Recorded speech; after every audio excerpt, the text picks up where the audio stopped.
and everybody watching on YouTube. As in all our meetings, I think it would be appropriate for us to start with 72-second silence to remember those who lost their lives in the Grenfell tragedy.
Thank you. Before we proceed with the meeting, I would ask members of the committee to only switch their microphones on when they are called to speak, and to switch them off when and to turn them off as soon as they have finished. Please remain seated when you are called to speak. Do not stand up. And if you are moving around the chamber, please put your mask back on. If a councillor wishes to speak on a particular item and has not been called, please raise your hand to get my attention. Councillor Atkinson.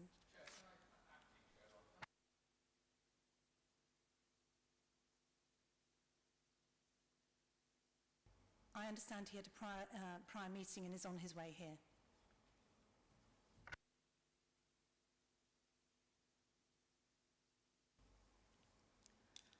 So if we move on to the agenda, apologies for absence. I have two apologies for absence from Maxwell, Councillor Widger and Councillor Rand. Do we have any other absences? We have apologies for absence from Bernie Flaherty. Thank you. Declarations of interest. I confirm that I have no declarations of interest to make regarding any items on the agenda. Do any members have any interest to declare?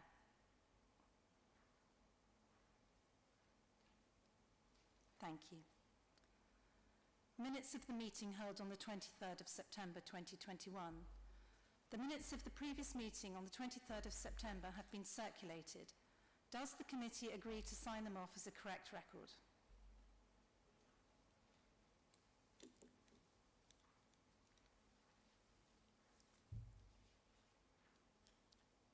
Councillor Atkinson? Sorry. Can't find my copy. I did think there were a number of errors in the minutes, but I can't find my... Thank you. Maybe we can take that later. And thank you. Thank you. So now we move on to item A4, the Adult Safeguarding Annual Executive Report. And I'd like to welcome Aileen Buckton, the Chair of the Bye-Borough Safeguarding Adults Executive Board, and Louise Butler, the Bye-Borough Head of Adult Safeguarding. I would also like to offer a warm welcome to Jane Humphreys, who will be providing expert support to the Select Committee. Jane was Corporate Director of Children, Education and Social Care at Stockton-on-Tees Borough Council for 7 years, and currently works for local government, providing independent expertise on safeguarding to LGA members.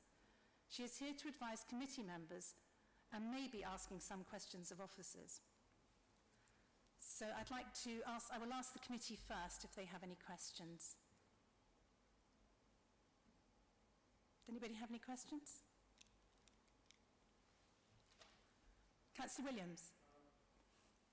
Sorry, yes, I think it's been slightly wrong-footed. I thought we were going to perhaps have a brief introduction from the chair. Apologies, I'm racing ahead. Aileen, would you like to do an introduction?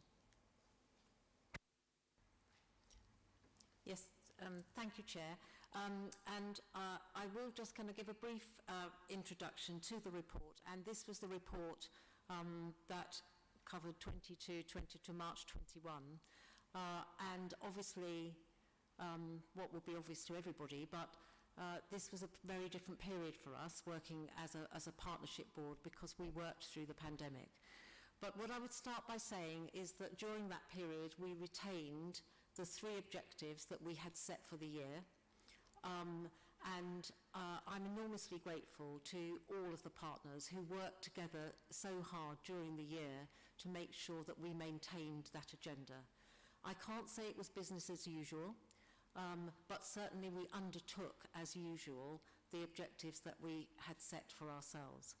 In addition, it would have been short-sighted not to include in this report and for us not to consider the impact of the pandemic throughout that year, which was the vast majority of Wave 1, as you will be aware.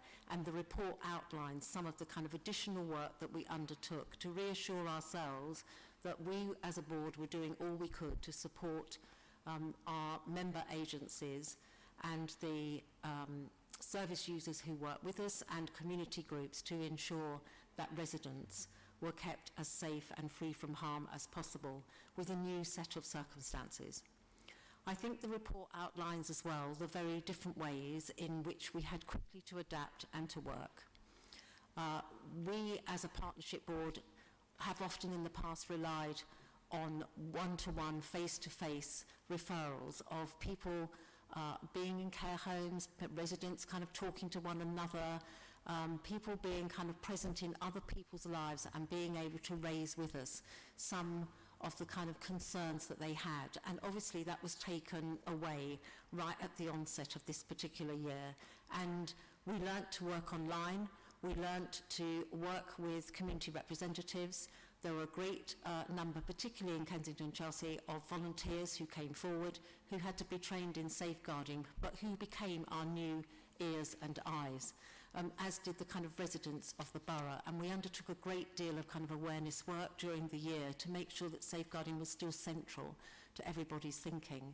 And you will see reflected here an increased number of referrals, actually, of safeguarding concerns.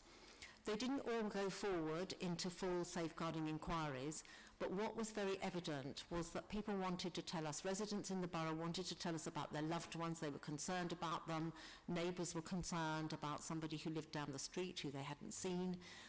So we had new eyes and ears, and we were very, very clear that we had to respond to all of those alerts and looked at setting up new ways of doing that and new ways of responding and having kind of feedback to residents.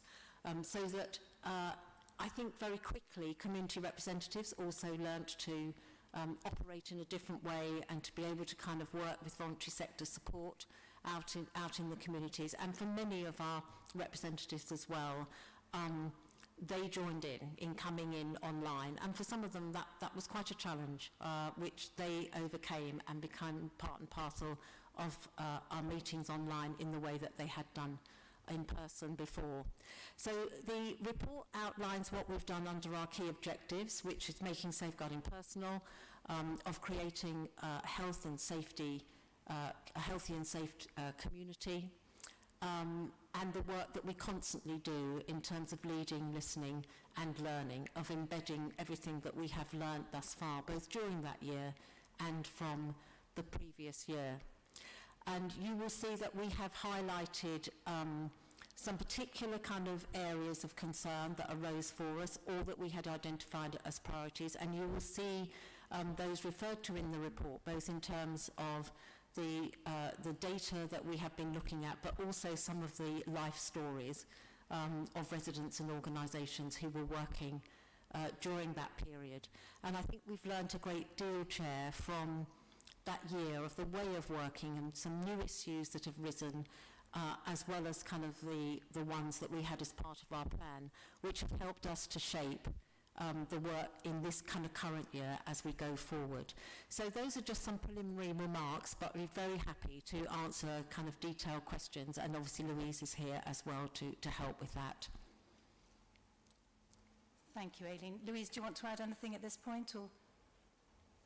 The only thing to add is the fact that even though we have got just a few paper copies, we also have a web-based version which is interactive, so you can actually get on and immediately have a look at the videos as well as a PDF. Thank you. So I would like to take questions from members of the committee first, followed by councillors attending and members of the public, although I don't think we've got any members of the public today. Councillor Williams. Yes, thank you very much. As you know, I was also on the FCS committee where we discussed safeguarding last week, and I must say I found this report compared to the one on children's less, it's all sort of touchy-feely, there's less sort of to get your teeth into, I felt. And in particular, when you look at pages 60 and 61, what will the board be working on for 2021-22, which I think is very important. There wasn't a feeling of these are the issues that concern us and this is what we're doing about it. So, I mean, and I think we want some hard targets there, a very clear work programme, and also with the issues raised by Health Watch. I mean, what you're doing in response to that. So I feel we need a much clearer idea of what you're worried about, what you're going to be doing this year. Just one other comment now, which is that several of your cases, which were very interesting, concerned, as one might expect, single people living alone. And I was wondering what more we can do to improve the identification of risks there, and in particular, to have some knowledge of that, whether care workers engaged by the council are fully trained as much as is reasonable to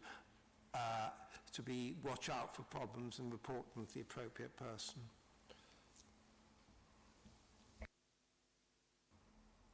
Thank you, Chair. If I talk about the plan for this year, but I'll ask Louise to come back and comment on the training question, which is one that we've talked about a great deal. It is this report is very much a reflection on what happened during that particular year, and it felt very important that that was the case, and that we focused much more on the events of the year and what we had focused on, as opposed to our plan moving forward.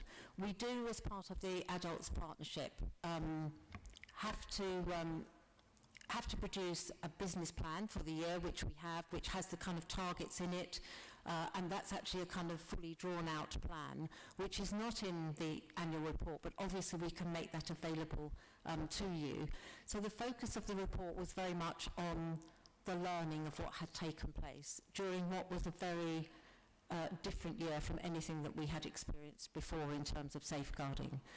We were inundated, actually, with stories and events that agencies across the borough, that the kind of service users and their representatives wanted to share with us and wanted to be in the annual report. It was actually very poignant, in fact, and we weren't able to kind of take them all into the report itself, and we've had to have some other events to kind of share that learning. And so if it feels touchy-feely, I can understand that. I can understand your comment, Councillor, but I think there was something about the importance of reflection itself. And we also undertook an audit throughout the year of what we'd learnt and what we should take forward, and how we could build on the different ways that we have developed of working, what we need to retain of those ways of working, so that we're able, as is the case now, of course, to revert back to them, and to make kind of full use of them. So I think I can talk to you about what some of the kind of priorities were that came up during the year, because there were things that changed for us. So for example, we did work during the year in terms of care homes, because of there have been the concerns during the pandemic, and that has led us actually to be looking at a whole kind of series of kind of work taking place in care homes across the borough and with those placed in care outside of the borough. We were concerned in particular about residents with learning disabilities and their physical health and the outcome for them, and that has now kind of reflected in this year's work programme. we became very concerned about what happened behind closed doors, the particular instances that we had of young men, particularly young black men, where we had some kind of examples of low-level mental health issues that were actually not being kind of picked up in terms of formal mental health services, but has now become part of this year's plan in terms of how we address those issues. So the issues that you see as part of the reflection are now in our business plan for the year, and maybe a good suggestion for the future might be to have that business plan alongside the annual report so that you can see the links between the two, and I think that would be helpful in terms of what you're raising. But Louise, do you want to say something about the training? Okay, so in terms of the training that we offer to care homes, I'd like to say that we do everything collaboratively in partnership with our commissioning colleagues and with our public health colleagues in particular during this last year. So this is an ongoing piece of work that we offer with all our regulated provider care homes such as Ellesmere within Kensington Chelsea, as well as the home care market. First of all, we have a safer recruitment booklet that we offer out to all of the registered managers in order for them to actually understand under safeguarding, with a safeguarding focus, what it actually means to have a safer recruited workforce.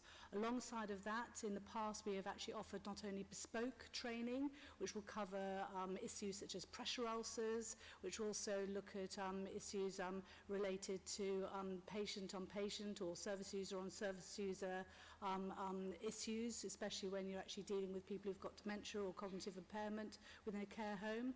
And then recently, in the last 9 months, NICE have actually produced some guidelines for care homes within a closed setting. We've done a training needs analysis. We first of all spoke to our commissioning colleagues and said, what is it do you think that these care homes might actually want from a safeguarding perspective? We've actually sent out a questionnaire to all registered managers across our patch in RBKC and actually asked them what they would like to have. And we're analysing that information. And then next year, what we'll be offering up is actually a bespoke safeguarding training programme specific to the issues that are raised by the care homes. So it's an ongoing piece of work. So not only do we have the obligatory e-learning, which in fact we're not massively keen on, but we're actually supplementing that with much more bespoke, focused work, which is really related to safeguardings within a care home. Yes, can I just respond to that? Firstly, yes, I think it would be very helpful, if not essential, to have the business plan. Secondly, the question I raised was not about care homes. It was about the agency staff who provide domiciliary care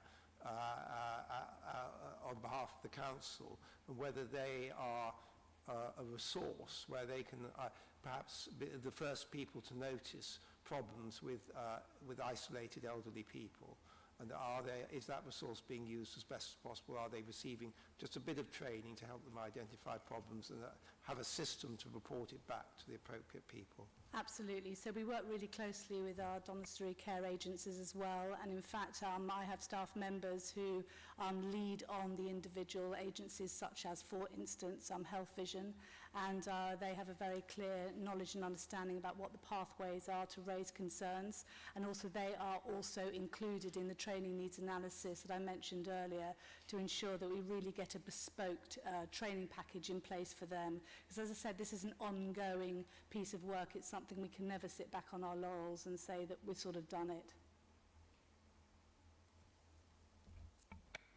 Louise, actually, can I just pick up on, you talked about the care homes in Borough, but what about the care homes out of Borough where we have residents? How do we ensure the provision there? Absolutely, Councillor. That's a really important question, and over the years we've challenged ourselves to make sure we have a much more robust system in place out of Borough, and particularly over COVID we've been focusing in on the learning disabilities client group. We've also linked up actually with health partners, and there's been we try to learn from other boroughs or other councils safeguarding adult reviews, and Norfolk actually produced a safeguarding adult review about learning disabilities clients who have unfortunately actually died within a hospital provision. So what we're now linked into is a couple of pieces of work to ensure that we know that in RBKC, the 69 learning disabilities service users who sit within the learning disabilities social care team who are placed out of borough are really well looked after. So not only do they have annual checks, but actually the vast majority also have something called a deprivation of liberty safeguard, a DOLS, I think is the acronym that we use. That means that these people also have a best interest assessor who comes in to make sure that they are in the right place in terms of them understanding about their accommodation and care and support needs. Also a doctor comes in as well, a Section 12 doctor they're called, they come in as well. So these people actually have a lot of face-to-face contact. Clearly when it was lockdown was at its height, it actually did have to go virtually. But I can also say that we work really closely with our health partners, and there's a national, I don't know if Aileen wants to talk a bit more about this, there's actually a national programme at the moment which is called Safer Wellbeing Reviews. So we know that there's actually only one RBKC resident who's actually placed within a residential setting at this moment in time where their care is actually being assessed. So we feel that we feel really quite aware of any issues that might come to light really quite quickly by having a triangulation and working really closely with commissioning, with our health colleagues, with our learning disabilities teams to actually understand what's taking place within these homes out of borough. Thank you. Councillor Spalding. Thank you, Vice Chairman. My ward has a lot of severe support needs services, hostels. Basically they are for people who are mentally ill or people who are addicted to either drugs, hard drugs, alcohol, or a combination of all three. What became very apparent during the lockdowns was that the normal residential population disappeared from the streets, and the streets were taken over by the people who had all these problems. This caused a lot of trouble for the police, a lot of trouble for the residents. When we drilled down into this, we found that the various hostels, who are mostly private housing associations, I mean, I noticed Turning Points in here is rated good by CQC. These hostel managers wash their hands of any behaviour by their people that they're caring for when they're outside on the streets. It seems to me that's a weakness in the system. And I would say the people who are being cared for are vulnerable on the streets because they're getting into ASB, they're getting into crime, and their cycle of dependency is being reinforced by a like-minded community. We reckon we've got about half the borough's load of severe support needs in my ward. It's very concentrated. And so this has become a self-sustaining street community.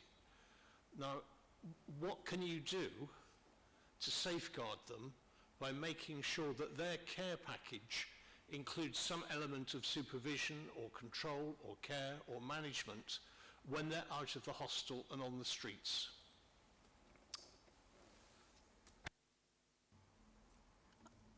I think the issues that you raised, Councillor, are absolutely right. I mean, this was something that we noticed during the pandemic period and something that we've done quite a lot of thinking about. I mean, it manifested itself in a number of ways, actually. For some residents, it wasn't so much about being on the streets, it was being indoors for much longer time than they had been previously, and therefore we had kind of additional issues around hoarding, and self-neglect. But I mean, at the base of it all is whether it's on the streets or at home, it was looking at self-neglect in a different kind of way.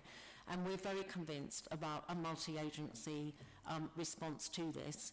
And during the year, we asked for agencies to come forward to, obviously the police being kind of prime within that, but to come forward and tell us what they were doing, what the rate of referrals had been, for us to get examples about how agencies were working together.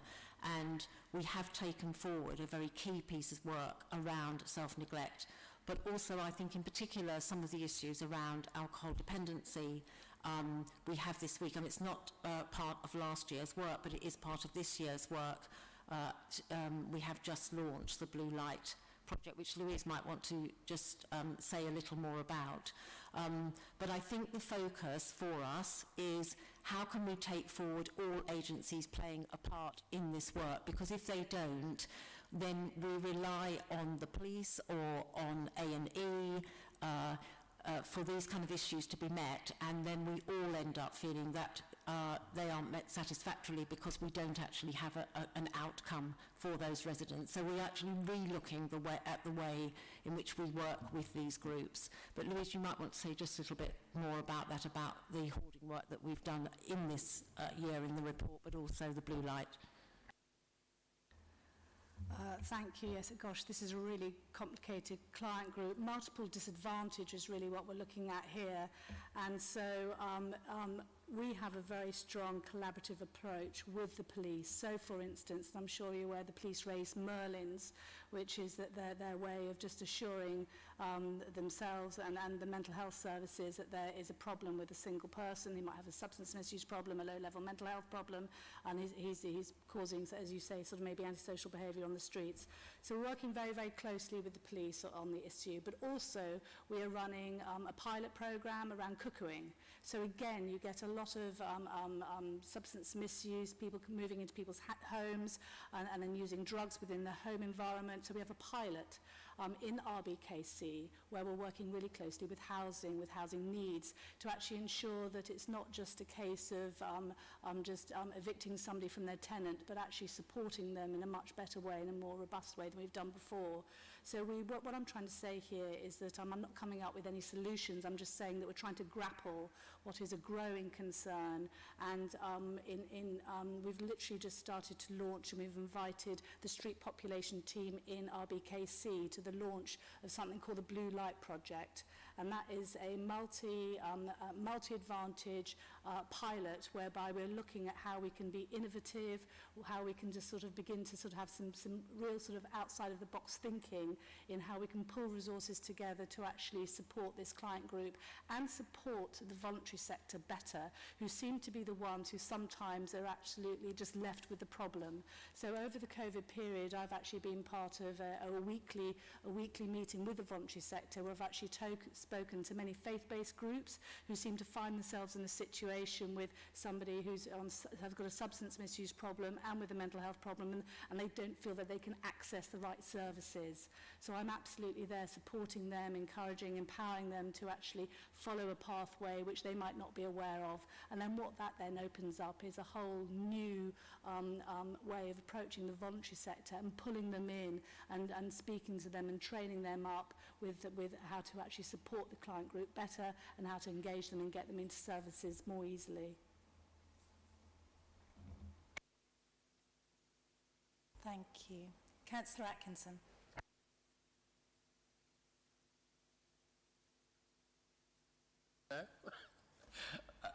Fine.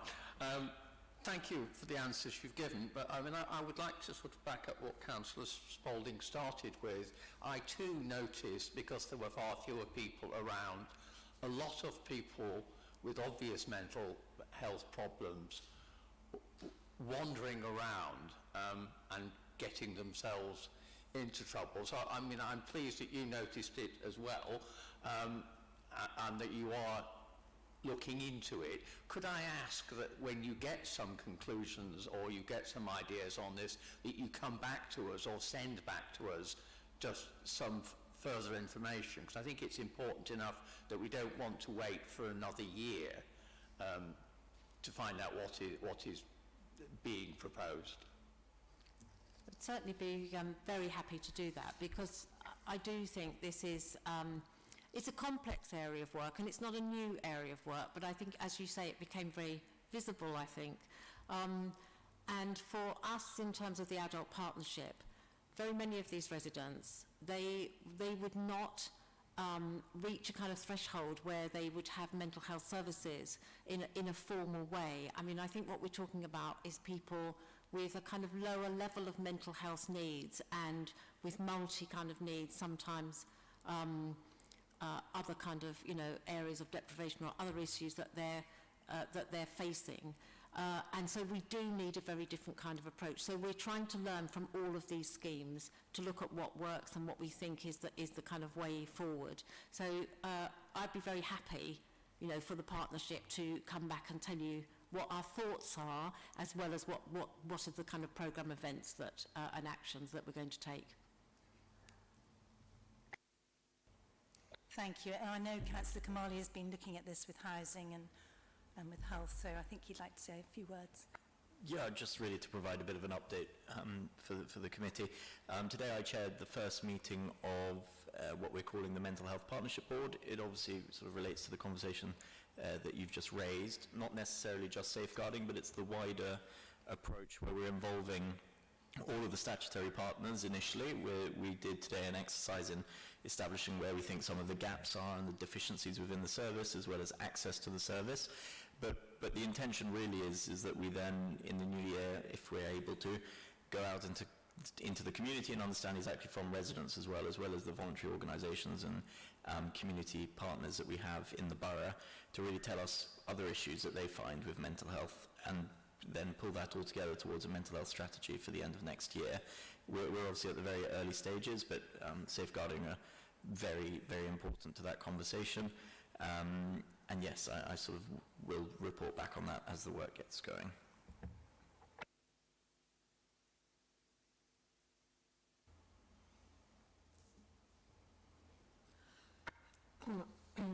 Sorry, can I come back to the impact of the pandemic and the differences that made to the way that you practice on the ground, and particularly the numbers of referrals. I mean, I was interested that there were so many more community referrals, because that's what we have picked up in Healthwatch in our work through the pandemic. What happened to those that didn't meet the safeguarding criteria? And is that a trend that's continuing as we come on into further waves, that you're still getting a lot of community referrals coming through? And on the other side, the drop in the number of referrals from health and care professionals, is this, I mean, you say that this shows that we're supporting people better at home. It could also be just that things were being missed. You know, what is your evidence on that, and is it something that's continuing, or has it readjusted itself?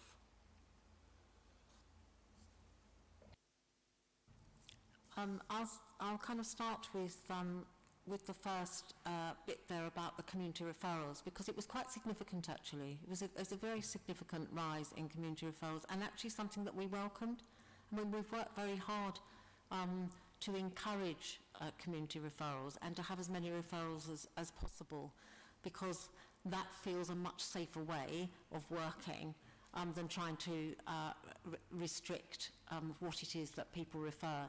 But what is important is that if people do refer, that they get some answer, and that they know what is going to happen, and that we make sure that something happens to all of those referrals. And so we've spent quite a lot of time, I think, talking about how at the front door of any organisation, if somebody makes a sort of safeguarding alert, that it doesn't get lost, that we know it isn't lost, that we make sure the recording's there, that we're recording the right sort of information, that we're monitoring those referrals, but also satisfying ourselves that that there's a good kind of referral system to other organisations. And I mean, Healthwatch have been enormously important in that, and have helped us with not only looking at those referrals, but also doing, you know, some work that you did yourselves in terms of people's experiences during the pandemic. Because the more we can put together that picture of what it is that residents are concerned about and what the kind of issues are,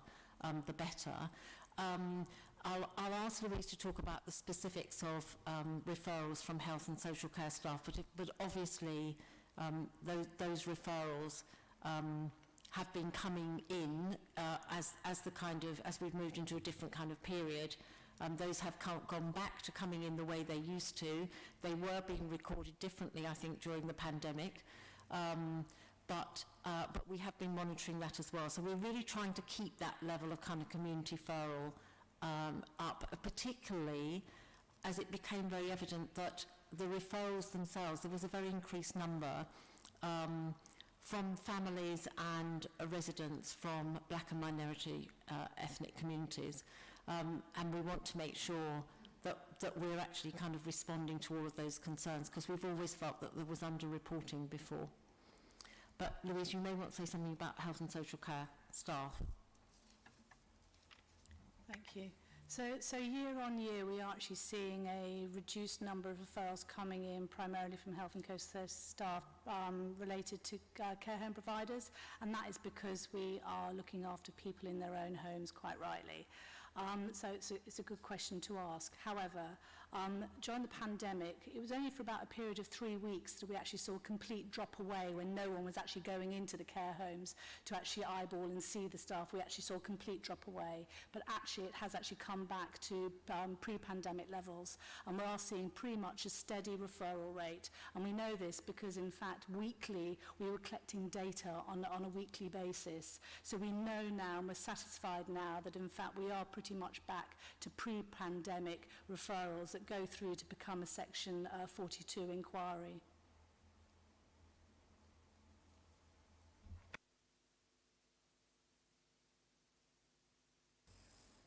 Councillor Kamali. Thank you. And just, sorry to jump in here, I think something we're also interrogating is, we know referrals are obviously crucially important, but we're also looking at our sort of members' inquiries as well, because obviously councillors are a very important way into the council for a number of our residents, and something that we're sort of looking into is wards where we have very large, in percentage terms, of our adult social care users. There's some wards which have a very low number of members' inquiries. So for instance, Goulburn has over 12% of our ASC users, but only 0.8% of our members' inquiries, whereas Nottingdale with 10% has over 15% of the inquiries. So what we want to look at is firstly the sort of disparity between wards, because obviously if there's an equivalent number of adult social care users, there's probably a very similar cohort of residents in the ward. And just to show that I'm not biased, Chelsea Riverside, for instance, was 8% and 0.4%. So this is something that we need to interrogate more, because members' inquiries are very important. They're often one of the more serious referrals that we receive. And if we're not receiving them, either the reporting mechanism needs to be improved, or we need to be looking in ourselves as sort of almost our own risk register as to why some wards are not producing the inquiries that we would expect. So that's a little bit of homework for us as well. Thanks. Thank you. Chair, do you have any questions? First of all, I do apologize. I came late teaching, so just leaving. No, just a matter of, I don't know whether it's been addressed, Vice Chair, or not, regarding the referral, and keeping eye in the way it's being monitored, especially outside the borough. I don't know whether it's been addressed, and if there is any mechanism or a process to monitor and the quality assurance of different stakeholders we are involved in. So if you can highlight the process for us, please. It has been addressed, but I'm really happy to address this again. So what I was saying is the fact that this year, because it's a really important question, we actually focused our attention on the learning disabilities and autistic client group. Clearly, COVID sort of highlighted a lot of inequalities in that client group. And so we know already that there's 69 learning disabilities service users who are placed out of borough. And of those 69, we know that they have to have an annual health check. But we're also very aware that because of the severity of their learning disability, they're also called something on a deprivation of liberty safeguard, which is a DOL, which means they have to be in that place in order to receive their care treatment. And because they're on a DOL, it means that they are actually seen by more staff. They're seen by a doctor, a Section 12 doctor, and they're also seen by something called a best interest assessor. So we know that those people people actually are given a higher level of support than if they were actually, they weren't a learning disabilities client group. We also know that the homes that they're in, we make sure that when they have their annual reviews, that the actual social worker checks on the CQC site. They actually call up the home. They might even actually call the borough in which the home is placed, the host authority, just to find out how they feel that the home is getting on in terms of their own contract monitoring. So there's a lot of collateral or information which is gathered to actually assure the placement monitoring reviewing officer of the quality that's actually being offered by the home, not necessarily listening to the home themselves. So we try and collect an awful lot of information. On top of this, we're also working really closely with commissioning and with our health colleagues. And in fact, we learn, I was saying that we learn from other people's safeguarding adult reviews. Norfolk has produced a safeguarding adult review recently in which nationally they've begun to look at learning disabilities service users who are actually placed within a hospital setting. And we know that there's one RBKC service user who's resident who's actually placed within a care and assessment unit. And we know this because we work collaboratively with health. We also know that the North West London patch, we understand and know about the CQC regulations. They use an ADAS tool, which actually means that they know very quickly if a registered manager has left or if there is food issues within the home. So you can actually see the ratings going up and down, and that on regular contract monitoring meetings means that they have a very quick way of assessing a dashboard which provides assurances as to where the residents in RBKC are placed and whether we need to see improvement plans or whether in fact we can see that actually there's a good CQC rating. So we do take it really, really seriously, and we offer as good a quality to those residents who are placed out of borough as well as those residents who are actually placed within our own commissioned services. Thank you very much. It's a quite comprehensive answer there. Thank you, Chair. Thank you. I've got a couple of questions. The first one is we have a large number of Afghan evacuees in the borough. Some of them are very traumatized, some of them are very vulnerable, and I'd just like to hear a bit about what work is being done with this cohort.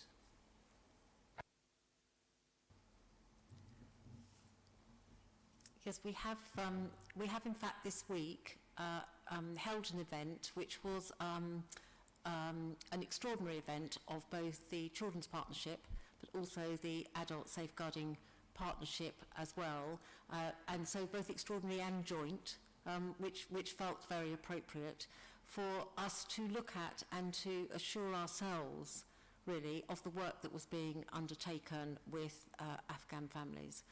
A number of agencies have worked extremely hard and worked together to ensure that those families are receiving a whole range of services.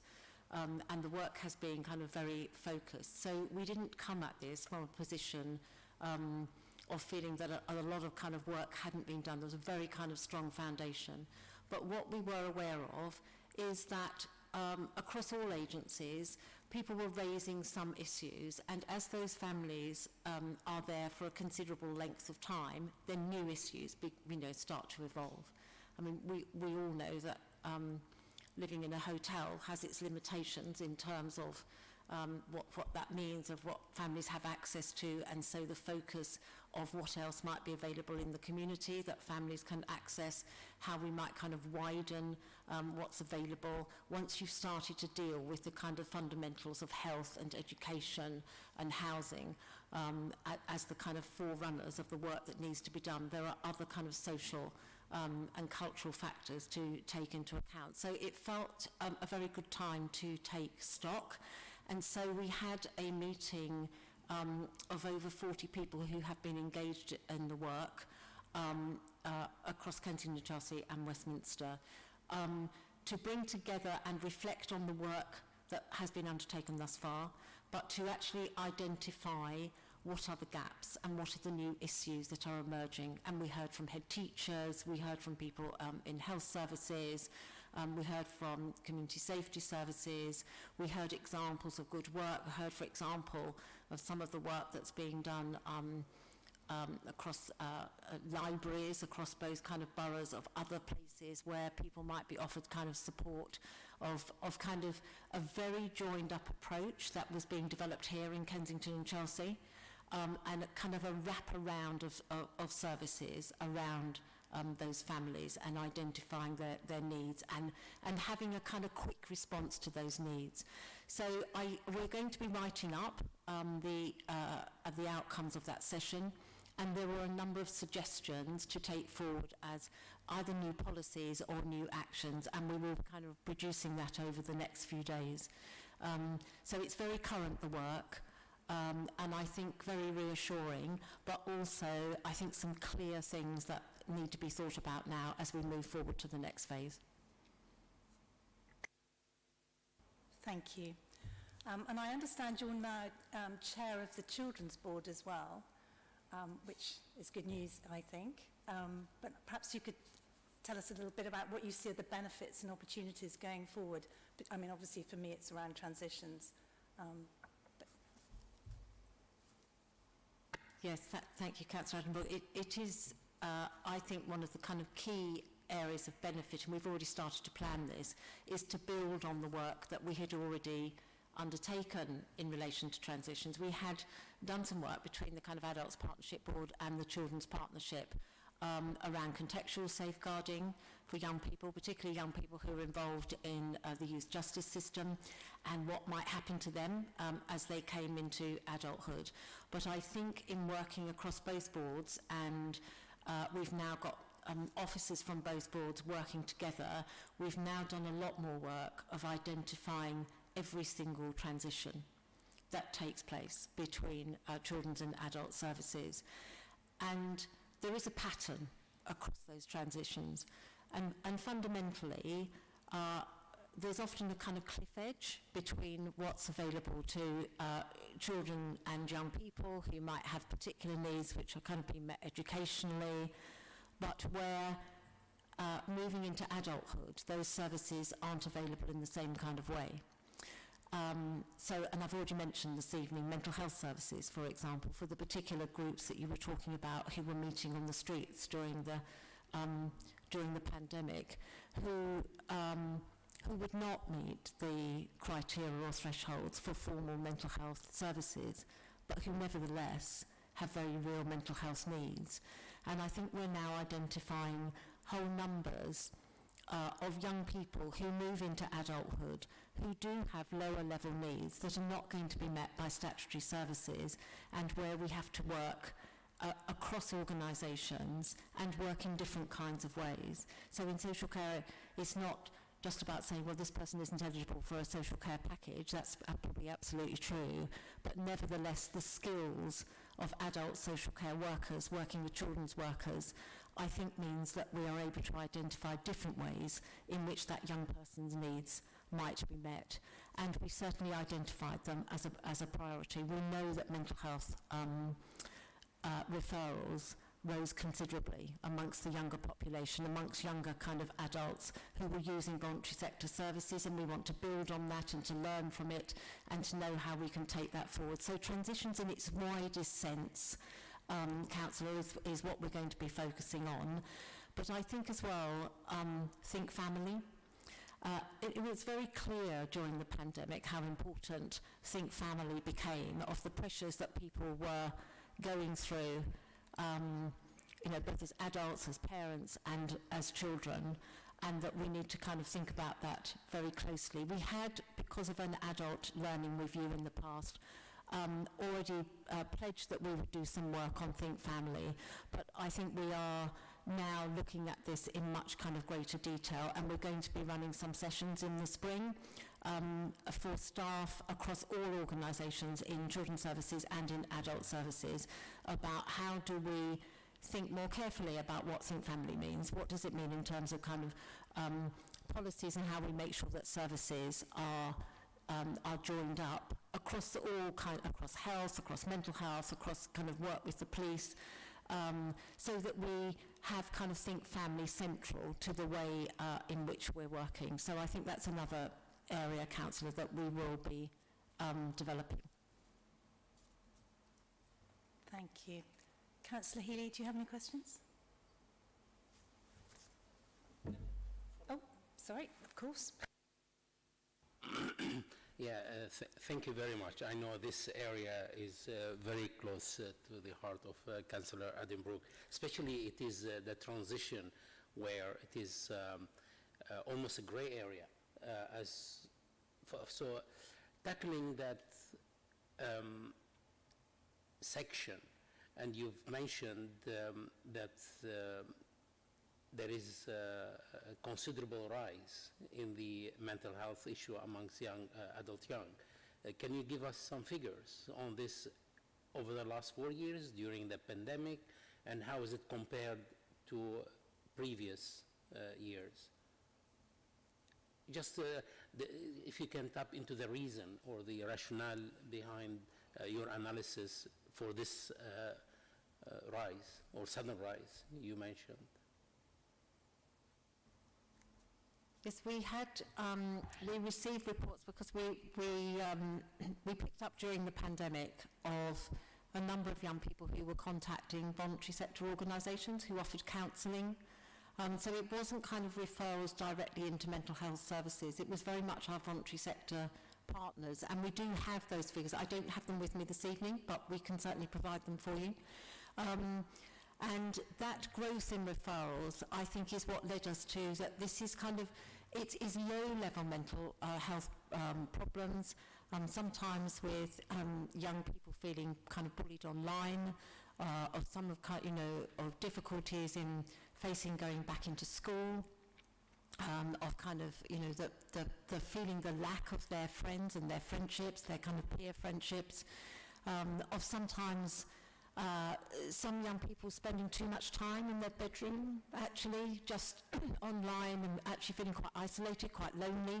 Those were the sorts of issues that were coming up. Now, obviously, that's not the same as saying that this person needs a kind of mental health referral in that formal sense that I was talking about earlier. But what it does mean, I think, is that we need to reassure ourselves that there are signposting, that there are services available, that young people know how to avail themselves of those services, that our health professionals that we work with so closely know what those services are and how to refer, and that also we make those referrals appropriate, so to work closely with our voluntary sector colleagues to make sure that we understand how that should work as a system. So that's the sort of focus, Chair, that we've got.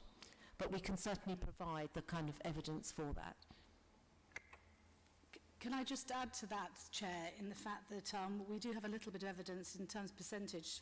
So in the last 2 years in RBKC, and I'm taking into account the COVID years, we saw an increase from 35% to 39% of referrals coming in between the age group of 18 to 64. And people with the primary support reason of mental health was 13% pre-pandemic, and it rose to 19%. So in RBKC, we know that the majority of those people actually had something called a MERLIN, which is a police vulnerable adult at risk, a referral made into mental health services. Yeah, thank you very much. Thank you. Jane, would you like to ask any questions? Yes, please, Chair, that's okay. I mean, just coming back to the point about people placed in care homes out of area, you've obviously talked about those with adults with a learning disability. What about those with a physical disability or mental health or older people? Is it the same process and the same format for those?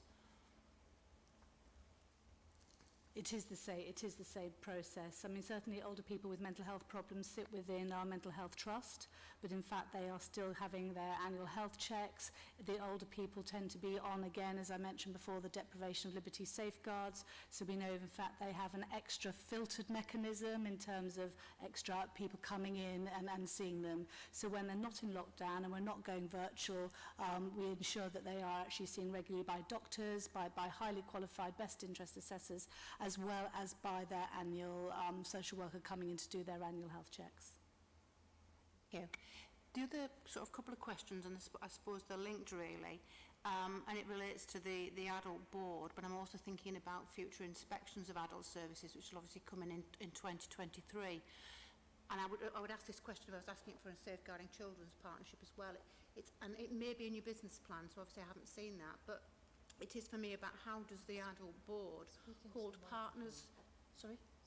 how does the adult board hold partners to account and look at that qualitative as well as quantitative information to ensure themselves about the health of the whole system, really?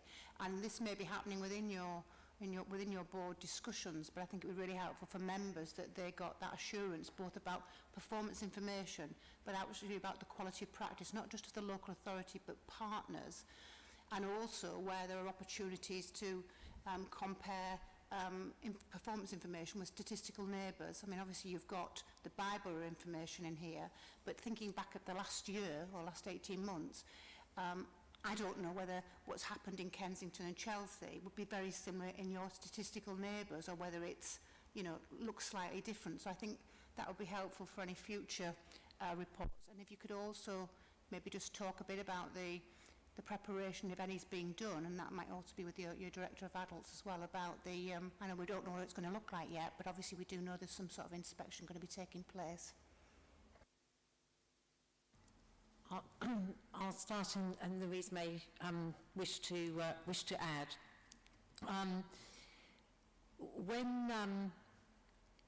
Prior to the pandemic, one of our priorities that we set for the year that is in this report was to re-look actually at the kind of data and auditing that we did as a board. And we did talk about this a little bit last year, because if we take our health colleagues, for example, they have a very robust system in which they look at safeguarding referrals and they look at patterns of learning and make sure that they kind of follow up their outcomes. For us as a board, what we want to know is, I mean, and that is a kind of plethora of data, which actually there is no point the board re-looking at all of that.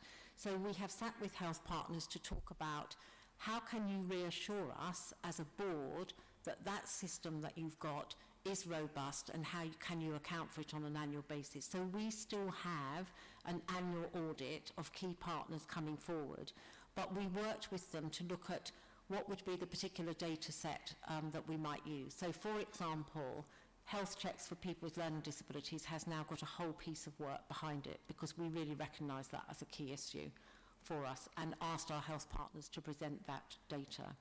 For the police, we have worked with the police again about how we will kind of annually audit with them. They are working across London as a whole in what data they provide, but we have done some work about when we would like to have specific data locally, because we think it's a key issue for us. So we asked them to come and talk to us and present the data, for example, about domestic abuse during the pandemic period. Actually, there was not a rise in referrals. The data didn't show that. But once the first wave finished and everything opened up, then the referrals went up.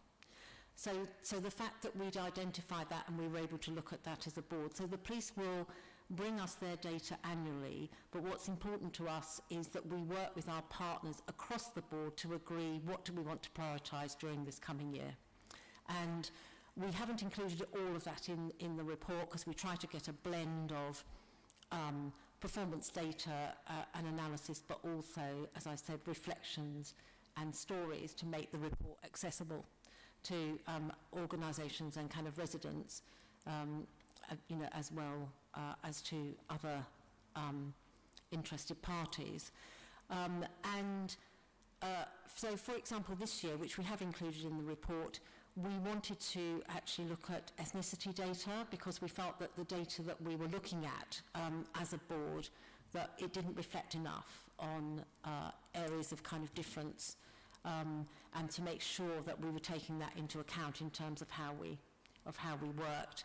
And so we've actually done some work in looking across the partnership about, okay, can you give us ethnicity data? And as a result of that, we actually identified that some referrals ethnicity was not being recorded. So we've done quite a lot of work across all the kind of member agencies to say, actually, we really need this to happen, and have seen a considerable improvement in that.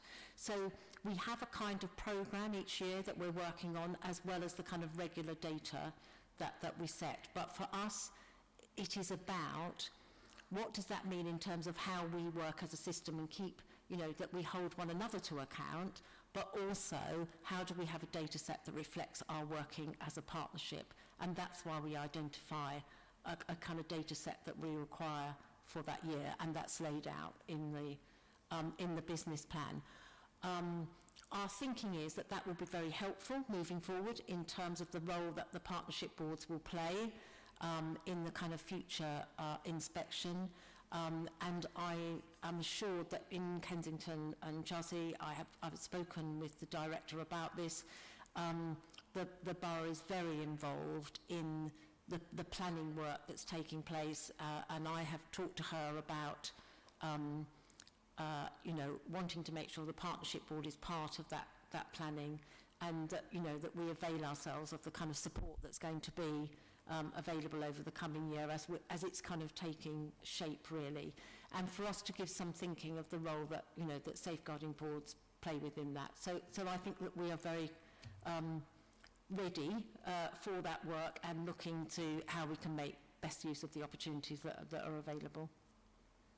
Okay, thank you. I mean, I think just to supplement to that, though, what I would say is, if we assume that there's some sort of the inspection, whatever it looks like, has some inklings of similar to children's, then people from the scrutiny committee here, which is adults, also need to be cited on some of these things. So I think it'd be really helpful over this next year.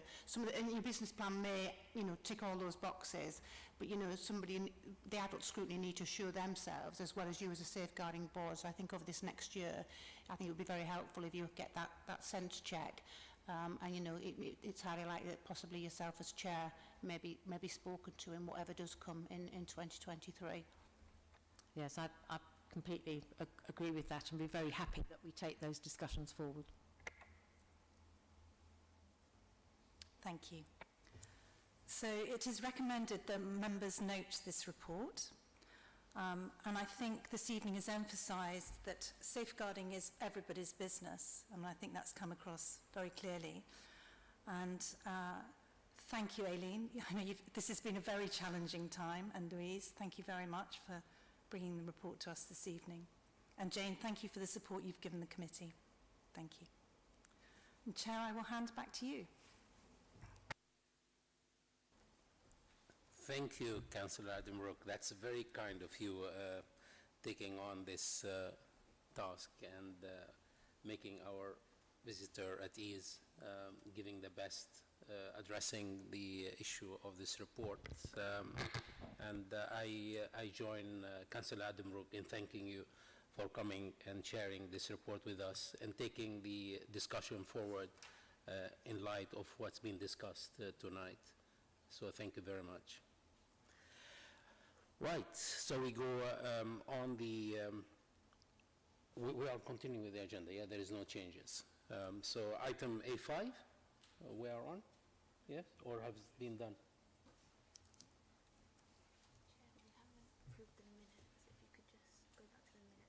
Okay. All right, thank you. Advise, I can see that the minute hasn't been taken with the consideration that's flexibility regarding our guest. So may I ask the committee if they have any observation or for the minutes on the 23rd of September that been circulated. Is there any changes, amendments? Councillor Atkinson? I'm sorry, Chair. I noticed a number of things which I thought were not clear or were inaccurate, but I'm afraid I haven't brought my copy with me, so it's already been suggested that I will send my comments on once I get home. Right. It did look to me as if there are some major changes to the minute? The things which don't altogether make sense and which raise more questions than they answer. But as I don't have the papers with me, I can't be more specific. But can I just thank Councillor Addenbrooke for the idea that I would send my comments in later. Yep, thank you. That's accepted. I think it's reasonable request, and the meeting is recorded anyway, so this can be easily checked. Thank you, Councillor Atkinson. So in light of that and the changes could be happening, should we defer it? We defer. Okay? Yeah. All right. So now we go for A5 item. And this is a verbal update on COVID. So may I invite Anna? She's going to give, or Councillor Kamali?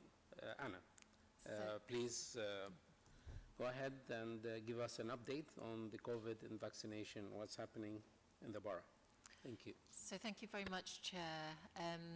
Many of you will have seen the Prime Minister's update at 5 o'clock this afternoon, and will have noted the step change in the pandemic that we're observing at this point in time with the advent of the new variant Omicron, which we're starting to see, particularly at scale within London at this point in time. I'm going to give you a quick overview of Kensington and Chelsea rates as they were at week ending 9th of December, as the last complete week we have. And then what I'll do is I'll talk a little bit about vaccination and the vaccination rates. I'll touch on Omicron and some of the new Plan B guidance, and then I'm happy to take any questions. So it's a verbal update, councillors, versus a written update because of the very rapidly changing situation. So case rates in RBKC are increasing, and they've roughly doubled in the past month. The RBC case rate for the week ending 9th of December 2021 is at 507 per 100,000, compared to a London average of 575 per 100,000 and an England average of 519 per 100,000. Initially, we saw an increase in cases amongst the children, the younger primary school age children, and started to see that drift through into their parents. Now, with the advent of Omicron, we've more recently seen case rates higher amongst the 20 to 40-year-old population. So that sort of socially active, socially mobile population, we're starting to see an increase in rates too. So the Prime Minister announced that nationally Omicron cases were now at over 10,000 as of today. So that was roughly a sort of a doubling from yesterday. And certainly in London, we're in a situation where we're seeing more than 50% of all cases within London are now Omicron cases. Omicron is going much faster than the previous Delta variant, so we're seeing a doubling time of 2 days really now. So the true number of cases is likely to be much higher than what we're seeing in that confirmed rate that is reported on nationally and that comes through to us locally. The spread is predominantly in younger people, as I've just referred to, in terms of the case rates that we're seeing locally. The concern is, as it moves up through the ages and potentially into vulnerable groups, that we will see an increase in hospitalisations. And that was very much the message from Chris Whitty that was coming through this evening about significant concerns. So we're expecting hospitalisations to increase in the next 2 to 3 weeks, and that data is being watched very closely at the moment. The purpose of Plan B is very much to slow down the spread and to buy time for us to get more boosters into our population.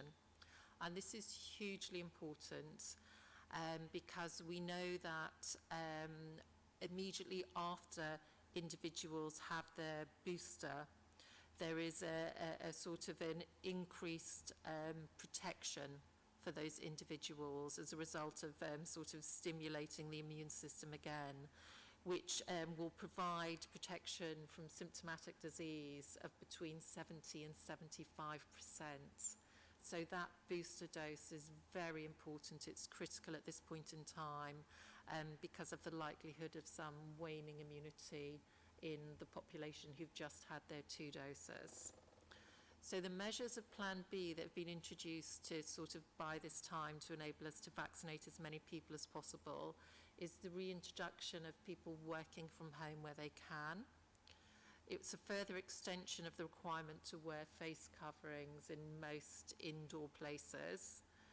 An NHS COVID pass becoming mandatory for venues such as nightclubs and large indoor and outdoor venues. And also daily test for contacts instead of isolation. And that measure kicks in as of today.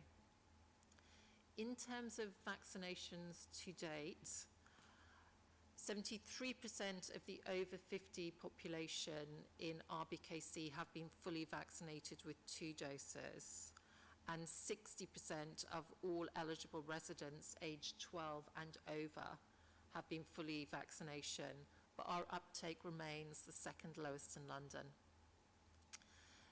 In terms of the 12 to 15-year-olds, RBKC currently has a 30% first dose uptake amongst the 12 to 15-year-olds and a 42% uptake amongst the at-risk 12 to 15-year-olds.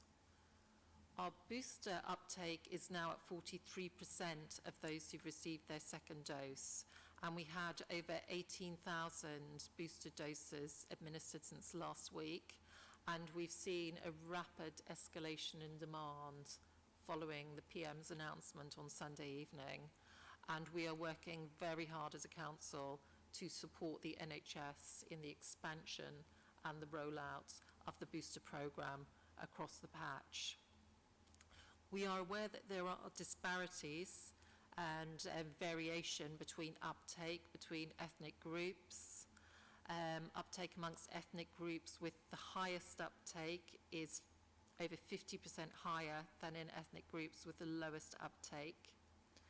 So there is work that we need to do in terms of reaching out to our communities, and that's very much a focus of the work that we're doing within the public health team and across the council as a whole. And while in North West London, uptake is higher towards the least deprived areas, that pattern is not seen in RBKC, where uptake is broadly similar across levels of deprivation. And that's very much been because of the really focused work that we've done within our communities, particularly where we've taken the vaccination bus out into communities and estates, where we've reached people that we may not otherwise have reached, but there is much more work that we need to do. So we're working very closely with faith communities, with community leaders, with voluntary sector organisations and community groups to get the message out there about how important your first and your second dose are and that booster is. So they're very important messages for us at this point in time. In terms of deaths, over the past week, one person sadly died with COVID-19 on their death certificate, and there were no deaths within 28 days as a positive test. So in total, there have been 241 deaths within 28 days of a positive test, and 298 deaths with COVID-19 on the death certificate. Hospitalizations remain stable in the week between the 29th of November and the 5th of December nationally in London, but the report tonight from Professor Whitty was signalling some uptick within the London area, and that will be monitored very closely over the next few weeks. And our priority as an adult social care and public health department is very much to protect our older population, so that group in the 60 plus population, and particularly our care home population.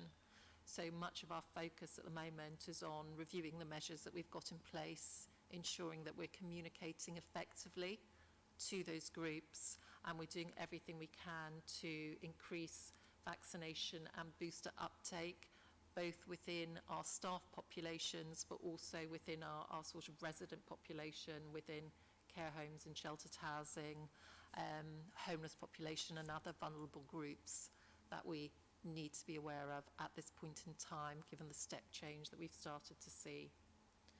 So I think that's all I specifically have to say, but I'm happy to take any questions from the floor.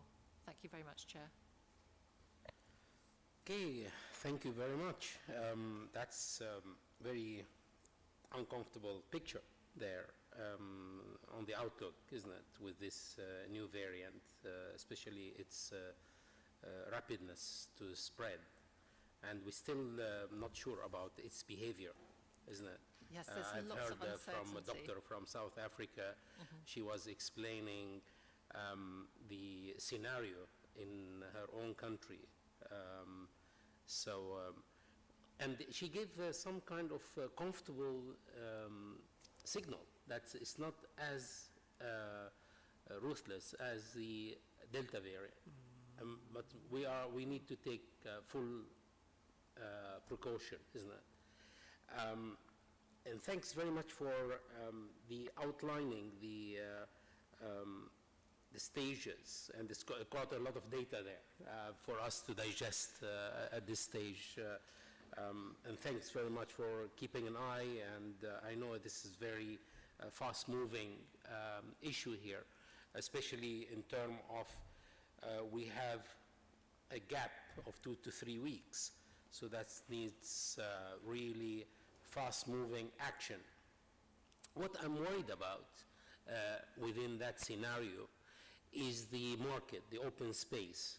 For example, in North Kensington, if we look at the open market, Portobello, where is, do you know the canopy, that corner near the Acklam Village, all the way, if you look at in the weekend, Saturday, or Friday as well for that matter, it's highly dense. There is no, the behavior is like the pandemic is over, and this is something. Can we do something regarding a campaign, a visual campaign, where to address the seriousness of where we are now?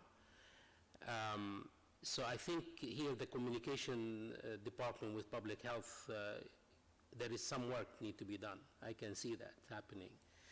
And regarding the different area, for example, on community centers, I'm glad you mentioned care homes, vulnerable people who cannot go out to different places that you are really taking care of and making sure they get all the due vaccination necessary, which is really great there. But the work in the phase centers, I have an experience recently in Al-Manar. I went there just for pop-in on, I can't sure whether it's Saturday or Sunday, and they advertised like, which was very good. It was very active and in terms of receiving people, but there were some people that been turned away because of the capacity. There was 2 messages. You can book and you can walk in. Now this, in terms of operation, I had a discussion where they said they cannot hold the quantity, so there is a storage issue regarding, it's different than hospital. So how this is going to be managed? So people, 1 hour before, they were told that it's not enough. So, and I've seen a couple, so they've been turned away. And they were old, who are from the ethnic minority, which we are trying to target in the north of Kensington. So how can we make sure that the centers, the message to the NHS, that when they are expecting an increase in capacity, how this is going to be logistically managed. So therefore, people who are turning on to receive the vaccine, they get it without turning them away. So I know this is quite, when I spoke to the doctor, she explained fully the reason behind that. Yeah, this is my observation. Now, I will open it as well to members, and then you can take any issues further. Councillor Williams, please. Thank you, Chairman. Yes, within this borough, in fact, even more so in Westminster, there are a number of churches, large churches, which attract congregations from quite a wide area. Are you giving them any advice proactively on how to manage their Christmas services, or are we waiting for something to come nationally? Because I've been very surprised that there's been no discussion about this. And I mean, that is a criticism of government, by the way, in case we were wondering. So there is advice for faith leaders, and I will double check in the run-up to the holiday season that we are proactively rolling that out.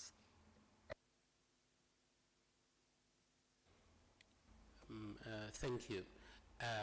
Councillor Spalding, then Councillor Atkinson, please. Just to ask, I missed one figure. You mentioned 241 deaths. Was that for the last week or month? Was it London-wide or this borough? Or? Apologies. So since the start of the pandemic, there have been 241 deaths within 28 days of a positive test. So there's two indicators that we use for monitoring deaths.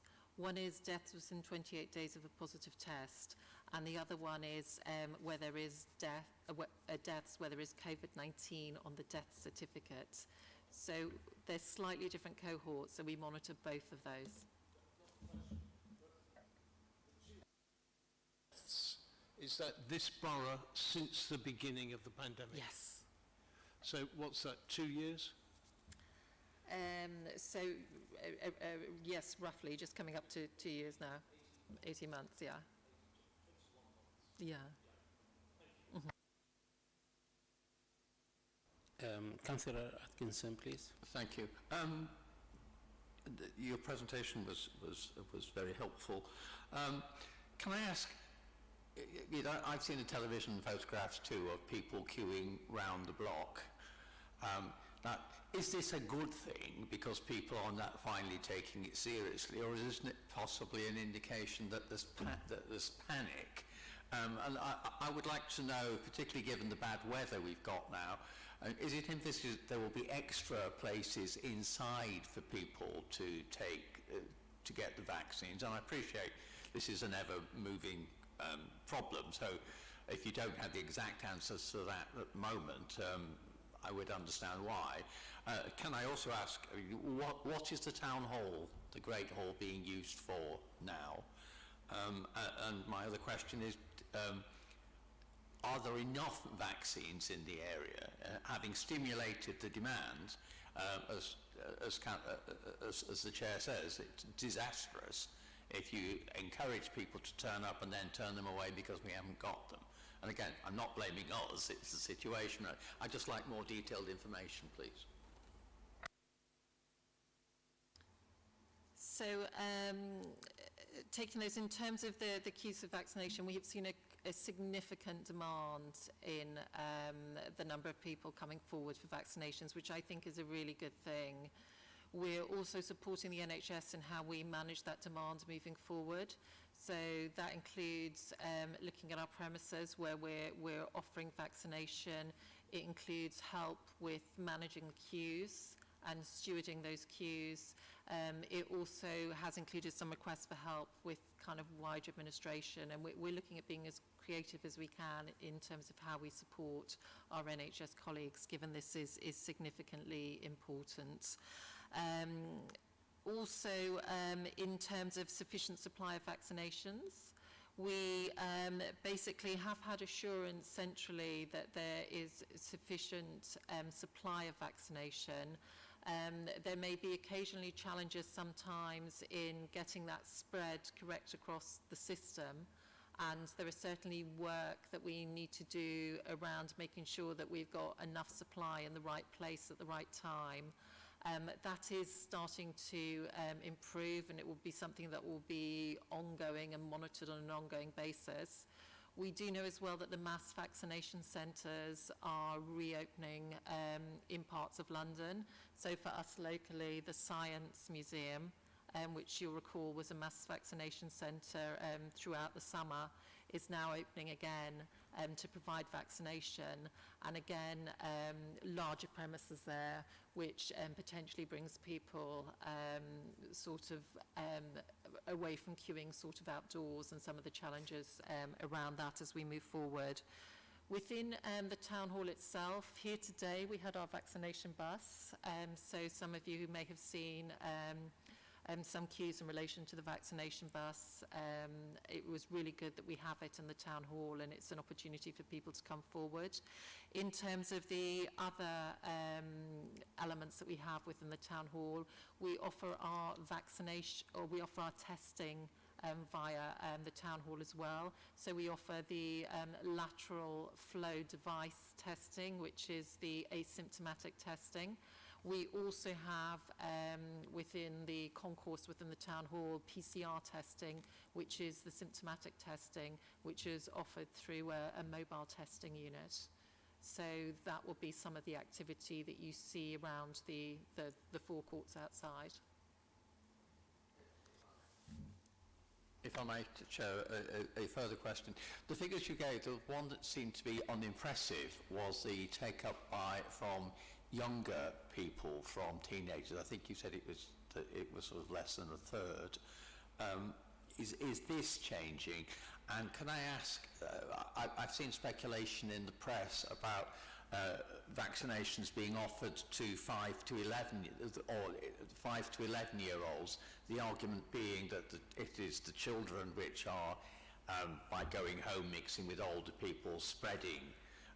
Do we have a view that at some stage would this country be encouraging, or this borough even be encouraging young children to have the inoculation? So uptake for the 12 to 15-year-olds is broadly comparable across northwest London, and also in relation to sort of the national figure. It's been predominantly a schools-based vaccination programme, and at times that has sort of been challenging in that we've had a lot of COVID within the school population as well, which has meant there have been times when children have been off school when they may have got their COVID vaccination, and then needing a gap between infection and vaccination as well. So there are elements around that will have hindered the uptake, as well as some vaccine hesitancy amongst parents within that group. There is a lot of work that we're doing to continue the school-based vaccination programme, and we'll be continuing that after the Christmas break, because vaccinations within the school setting is a really good way of ensuring that as many children as possible do get their vaccination.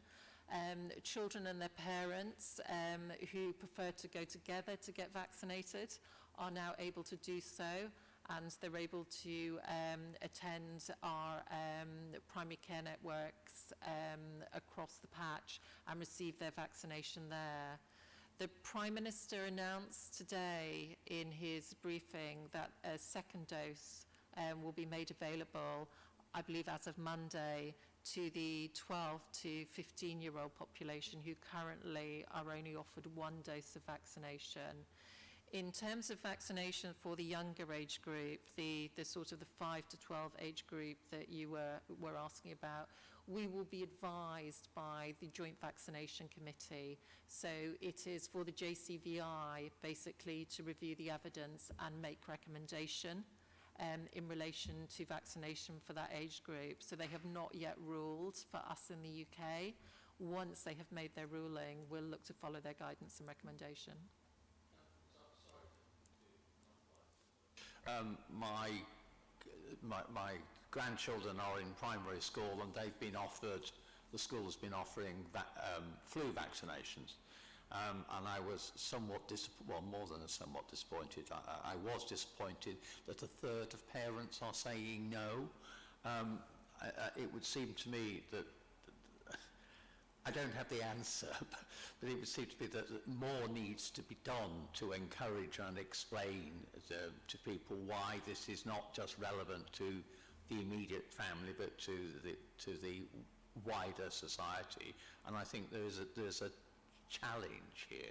On the other hand, I mean, I have found, and maybe it's the wrong committee, I have found that if schools staff take a strong line, and I'll certainly be pushing my own school governors, if the school recommend it more strongly, parents do tend to pay more attention, and I think perhaps we as a local authority should be encouraging or using the schools and the school. I mean, I recognise they're about to go on holiday, but fair enough. But when they come back, I think it's something that we should be encouraging the schools to get through to families. So we have an excellent team across the Public Health Department and the Children's Services Department who are supporting schools. So there is regular ongoing daily dialogue with our schools. We've also run a number of twilight sessions and evening sessions for teachers and school staff to support them in answering questions from parents and managing the types of queries they get within that school setting, and likewise supporting events for parents as well. So that is a really important work programme of ours, and a really excellent team who've been hugely busy and are still hugely busy in the run-up to the end of term. Because much of the activity at the moment in terms of outbreaks is within that school setting. It's where we're sort of seeing the higher number of cases, the younger primary school age children, and those messages around vaccination are a really important part of that. I think there's been a real step change now since the Prime Minister's announcement on Sunday night. I think people's understanding of the importance of vaccination, particularly in relation to this new variant, has expanded. We're certainly expanding our communications within the council. So you'll see the DigiVan moving around the council, getting those messages out there. You'll see on our social media those messages going out there. We'll continue to work very closely with the community organisations and the faith leaders to continue to promote those messages. But very much now is the time, if you haven't been vaccinated, to get vaccinated. And we're doing all we can to support the communications around that, and working in partnership between our media teams, the NHS media teams, and wider North West London media teams to make sure we're really aligned and we're getting those messages out into our community. Yep, thank you very much. That's reassuring. I know really we are grateful that it's a very stressful situation as well for all of us, and especially as you described to your team, they have to deal with so many issues here. May I ask other councillors? Yes, Councillor, before Councillor Healy, Councillor Addenbrook, do you want? Okay, Councillor Healy, please. Thank you, Chair. I'm very pleased to hear you putting out such a positive message about vaccination, but I am concerned that we have a long-standing problem with those who don't take up vaccination in this borough, particularly over MMR. I think you said that 73% of the over 50s are now fully vaccinated. That is quite low, I think, compared with the national and London figure. So I want to ask whether you think we still have a severe anti-vaccination population in the borough, and a more specific question, have we had to lose care home staff because of the new rule about vaccination? So to take the first part of your question first, which was in relation to promoting those messages and sort of getting those messages up there, and do we have a long-standing issue with vaccinations locally? So we've done a lot of work over the past year or so to really understand what the picture is with our vaccinations. We do know that locally there is some issue with our denominator, which is the size of our population that vaccinations is counted on. So a lot of the conversation we've been having with the NHS is to say there is a discrepancy between the GP population figure and that figure that we have as a council in terms of our understanding of the population that we have locally. And there are many reasons for that variation. You know, we have a significant number of second homers within our borough, people who may take up their vaccination in other places where then that doesn't get reported locally or has a lag time in being reported locally. So there are particular challenges around that we know, but because we suspect that there is some inflation in our denominator, we hope that our true vaccination figure is higher than that 73%. And because of that uncertainty around it, that is why we have continued that focus on chasing every vaccination locally and working really hard with our community groups. I think one of the interesting figures for us is that whilst North West London uptake is higher towards the least deprived areas, we don't see that pattern locally. And that for me is really important and a sort of a testament of local success, because we know that our most deprived populations are our most at-risk groups. So the fact that we've managed to have some comparative improvement there compared to other areas is important, but it's really important that we continue to sort of chase those figures. So it's quite a complex picture in terms of understanding that denominator.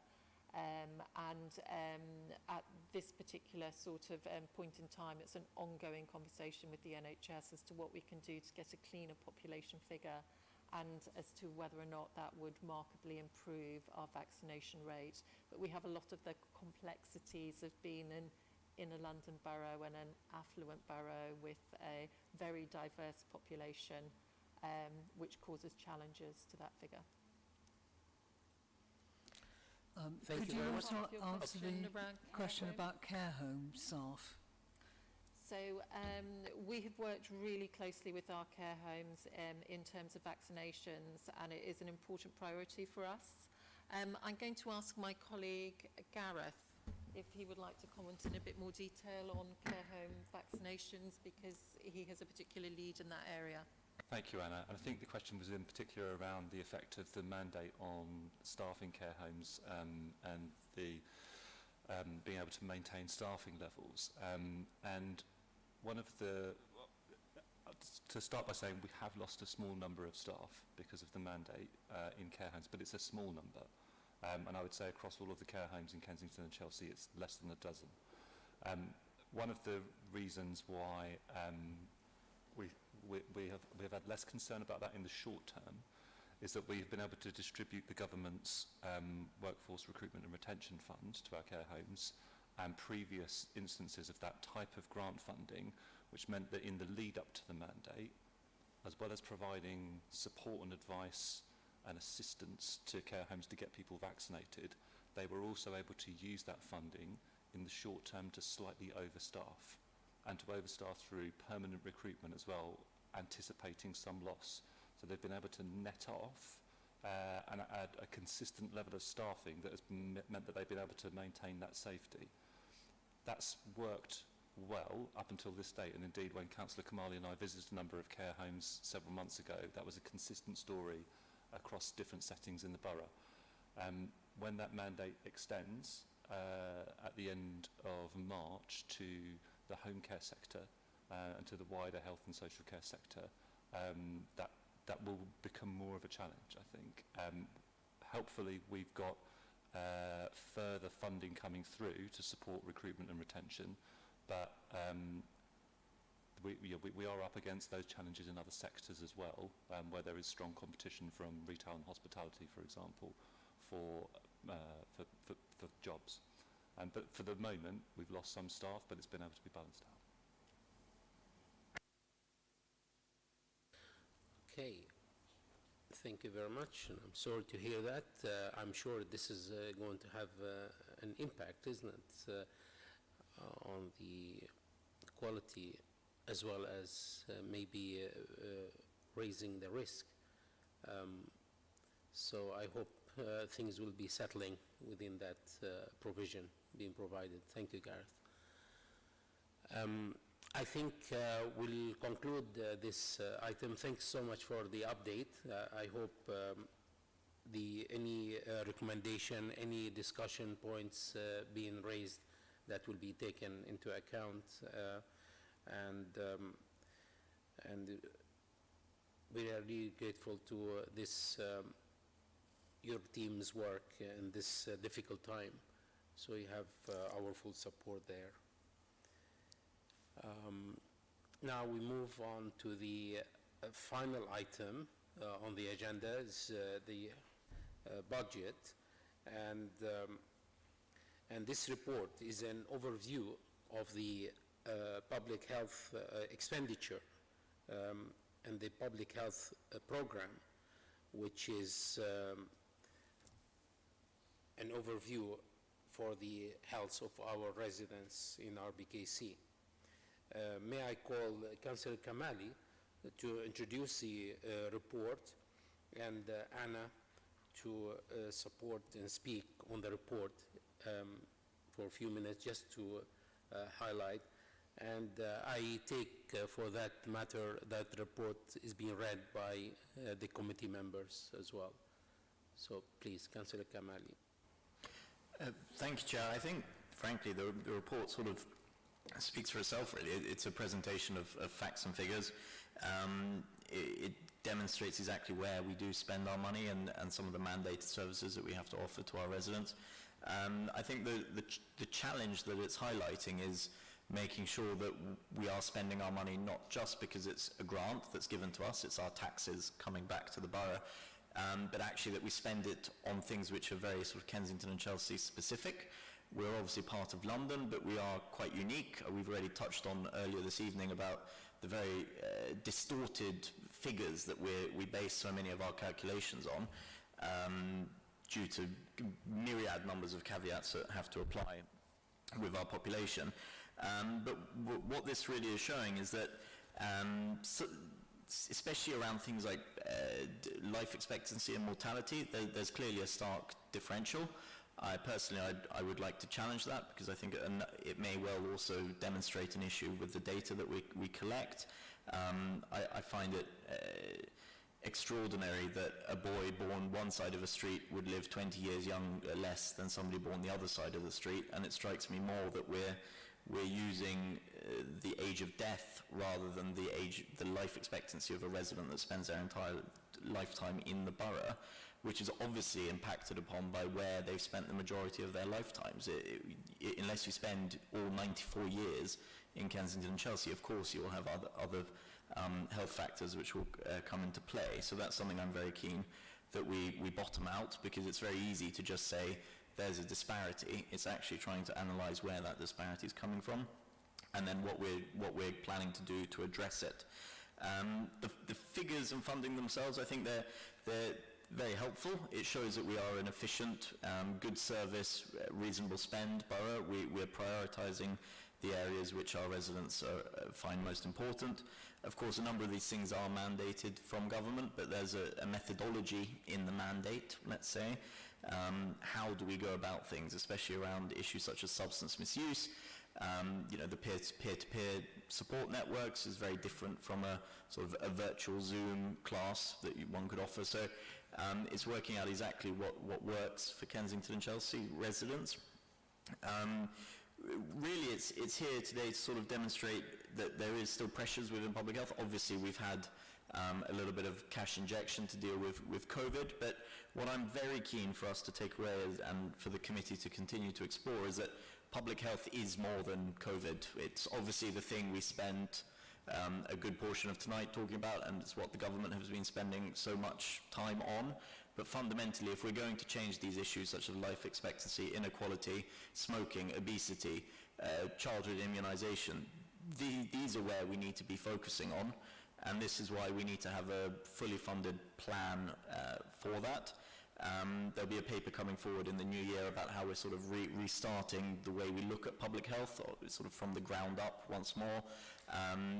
Not to say it needed to, but just that it's always good to sort of take some fresh eyes and look at the problem anew, especially with some of the new information that we've learned over the last year and a half about our population. And fundamentally, I think the most extraordinary thing, I was getting my booster the other day, and in between herding away anti-vax protesters, I was talking to the people in the queue, and the lady behind me was standing for her first dose, not because she was hesitant, but simply because it took over 17 months for her to obtain an NHS number. So when you have fundamental issues such as that within the system, and there's no criticism, it's a very complicated system, but when our residents who are very international are standing in the queue but delayed because they haven't been able to get in the queue sooner, we really have to look at how does Kensington and Chelsea adapt to the world in which we're operating, because we are unique. I appreciate we are a by-borough with Westminster and they share a huge number of the similarities, but when we talk about percentages and issues of inequality and things, we always have to remember that I think our figures need to be taken almost with a pinch of salt. Not to say they're incorrect, but we need to find out why they're not perfect. And I've gone a little bit off tangent there. I know this is a sort of a budget paper, but I think what it's highlighting is that these are lots of things that we need to be looking at beyond COVID as well. So with that, I'm going to pass over to the officers that really kindly put this all together. Thank you, Councillor Kamali. No, you give a nice direction, overview. You did not, because there is an implication of cost, which the things you introduced, so we appreciate that. You said you want to pass it to officers to comment or for further observation? Well, officers obviously produced this report. Yes. I was just making sure that if they had anything they wished to add, they had the opportunity. All right, thank you. We'll call Gareth or Anna. Anna, she's coming in, or Gareth? Thank you, Chairman. Okay, Gareth, go ahead. Just a few points, I think, on the way that the paper's set out, and obviously we can respond to any questions. The front of the paper sets out, as you would expect, the roles and responsibilities of public health, and I'm responsible for the commissioning of public health services, whereas, of course, Anna's the statutory director of public health, and leads the team with the specialist advice. The paper sets out the levels of grant, as well as the kind of the population information that Councillor Kamali's just described, the funding that we receive, including the ring-fence grant and some additional funding that has been received in relation to COVID and in relation to drug and alcohol treatment more recently. It also sets out areas of programme that we are required to commission and to deliver, and also some of those that it describes some of those that we aren't, but as has been said, where we want to take a whole systems and a whole local authority approach to public health. I thought there was an interesting point at 4.4, which says that in the current year, 19% of the public health grant is invested across council departments to promote health and well-being. And I think it's worth remembering that that's one of the crucial drivers for the effectiveness of public health services being placed within a local authority, is that as organisations we have so many levers that we can pull that affect people's health and well-being, whether that's in relation to housing, in relation to the physical spaces that we are responsible for maintaining, leisure services, children's services, family services, a whole range that we have an influence over, directly and indirectly, as the kind of place shaper for the area. That investment across the council of the grant, as well as on the specific commissioned and mandated services, is really important. The appendices I just wanted to touch on briefly as well, because that's where some of the detail is. And Appendix A sets out the budget heading areas where that investment is made, and then sets out in the second table of Appendix A where that investment is made in the mandated services. And then those small subsequent grants are set out in the table at the bottom. Further on, but keeping in mind that table about the mandated services, Appendix B has taken a sort of template approach that we hope proves useful to describe in each of the mandated areas, and those areas where there's an element of mandation, the sorts of investments that we're making, the activity that is undertaken in those areas. So if we took the first one, just as an example around our investment in substance misuse services, the table in the top left of that page describes the different contracts that we have for substance misuse and alcohol services, the summary of what is undertaken and the types of activity that we have seen in a year like this one. Usually they would be higher. In the bottom left of the page is some of the national data that's collected by what was Public Health England, and as now has a successor organisation, which I forget the acronym of. But it sets out the indicators that there are nationally there, and to just that graph to the left shows us as the turquoise dot, if you're able to see that, in comparison to others, showing where we're placed in terms of spend and outcome. And roughly there you can see that we are on average in terms of spend, and slightly higher achieving in terms of outcome. That is different across different services, but it's a useful snapshot indicator, I think. On the right-hand side of this template, we've set out some key facts in the local area in relation to the subject matter of substance misuse, some bullet points that also set out how we're collaborating across the organisation, so not just the services that are directly invested in, but how we work with other departments and related sectors to address the issue. And then at the bottom right there, the obvious connections to the priorities that are set out in the council plan. And that template follows through for a number of the mandated areas of investment. And then lastly, at Appendix 3, I think it's titled here, it's just a description of the public health system as it has existed and developed since 2013, and indeed some of that has developed very recently with that change to Public Health England becoming the two separate bodies. So I'll stop there and obviously invite questions unless Anna wants to add anything else. Yeah, no, that's really helpful because it's a new way of setting a report of this nature, and there are some I mean, anyway, I will open it to Anna, do you want to add anything there before I open it to questions to committee members? No, keen No? to get feedback from the committee. Lovely. And guidance in terms of how we move forward. All right, okay, thank you very much. Okay, committee members, who's going to ask question first? Councillor Spalding. Thank you, Chairman. With all respect, I find this report to be very lacking. That Councillor Kamali says it's obvious who is the author, but it's not indicated anywhere. I don't know where this came from. There's no authorship on it, on the yellow pages. So that's the first question.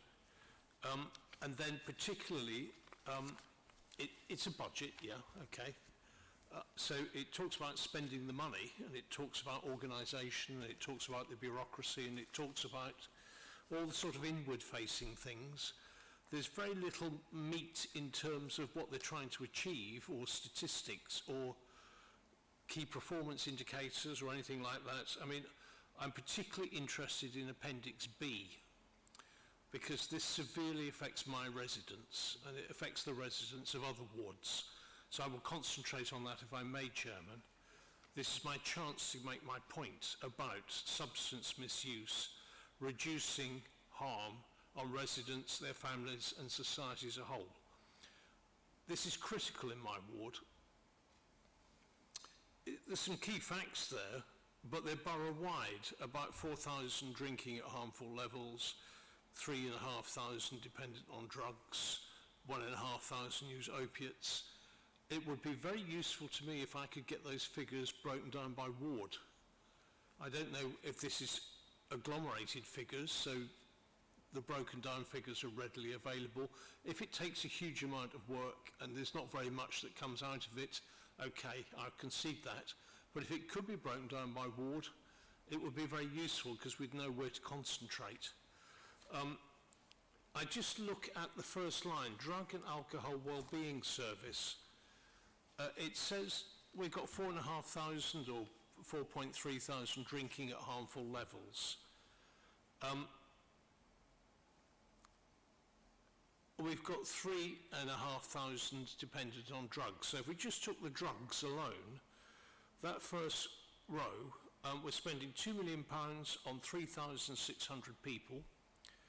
It says that 560 went into structured treatment. That's 15%. So we're spending that 2 million on those 500 people. That's about £4,000 a head. Of that, coming out of that, only 6%, only 233 people even were referred to education, training and employment. And of course that's the way out of this, to rehabilitate people. Once they're clean, you want them to get a happy, productive economic life. And only 230 are getting some training and education. At the end of all of that, it says here 33 access the carers service. I wonder if that means careers service, which is 0.9%. So it does seem to me that all that expenditure of 2 million needs to be spent more effectively. And as I read on through this, there's some little figures comparing England, London and KNC, but it doesn't say what the figures are. It's just a raw figure of 8.8, 36.8, 44.1, 4.3. Could somebody explain what those figures are? And then finally, the text under collaboration. We heard from the safeguarding people that partnership work and collaboration is vital when safeguarding people and stopping them from getting into drug abuse and ASB and alcoholism. But I don't see enough real collaboration here. It talks about seamless pathways. That's not our experience on the ground, I'm afraid, between housing, mental health, social work, police, all seem to be working completely separately. There's no mention in here of the partnership board, of whole systems approach. And it does also talk about we work with community safety, so that's another partner within the council, the community safety. It says we work with them to ensure those compliance with treatment orders and prolific offenders. I don't know what that means. It's not a logical sentence. So there's about 4 questions in there. Are we getting value for money with our outcomes? What do the figures mean in the green and yellow boxes? Why isn't there more joined up working that's being effective? Is that something we need to improve on so that we do shift people into rehabilitation, into a happy life and out of this cycle? And finally, what does it mean, community safety, to ensure those compliance with treatment? If you look at those lovely little boxes, our council plan, I think we've missed every one there. I don't think we've pressed any of those buttons. Sorry to be so negative, but maybe there's scope for improvement. Thank you, Councillor Spalding. Who's going to take? I think there's a lot of question and observation there. So, Visva? Or Gareth? Gareth, okay, go ahead. I'm happy to make a start. Thank you for the feedback. I would start, I guess, by making the general point that we've produced what was a summary report, obviously not broken down by ward. I take the point about providing some further definitions for some of the national indicators that are there. On the overall point about the value for money of the services, I would draw attention to again, it's a national tool, but the outcomes and cost figure in the bottom left-hand corner of the table there, which indicates, although as you say, when you break down the numbers that are across the sheet, that looks about £4,000 per client who's accessing the services. on a national comparator, that indicates that we're getting, in relative terms, good value for money for that investment. So we are getting, for the spend that we make, which is in line with the average, a more positive set of outcomes than the investment that is being made elsewhere. And that's not to say that it can't be improved, that there aren't areas where things could be done better, but across the suite of different types of services that we have for people who need assistance with substance misuse and alcohol misuse, our value for money indicators shown at a national comparator level are effective. What we haven't also presented here, just partly in the interest of space, and we could do a report on each of these services, is a breakdown of the specific targets and performance indicators that each of those contracts listed in the table in the top left-hand column has associated with it. But that is part of the commissioning, contract management and oversight arrangement with each of those services, that they have a contract in place that has key performance indicators and targets associated with it. And whenever they come round for recommissioning, those things are part of our consideration for how things can be improved, as well as through the life of the contract. On the specific points about the what are called the public health outcomes framework indicators, which are the ones with the London, England comparators across different periods, those figures are percentages of the completion rates for people who enter those treatment services. So and again, on this one, they are relative to the England averages and the London averages, positive ones for our local authority. Gareth, do you mind? When you say they're percentages, but what are they measuring? You said they've completed the treatment. Well, I mean, if only 8% of people completed the opiate users treatment, what happened to the other 92%? Did they just drop off? Or, I mean, does it mean a successful completion in terms of what? That they're clean of opiates for 1 year or something? I mean, it's a meaningless percentage unless you say what it's actually measuring. Okay, can I take that, Chair and Councillor, as an action to provide further descriptions of the indicators that are used there in terms of what that figure actually represents?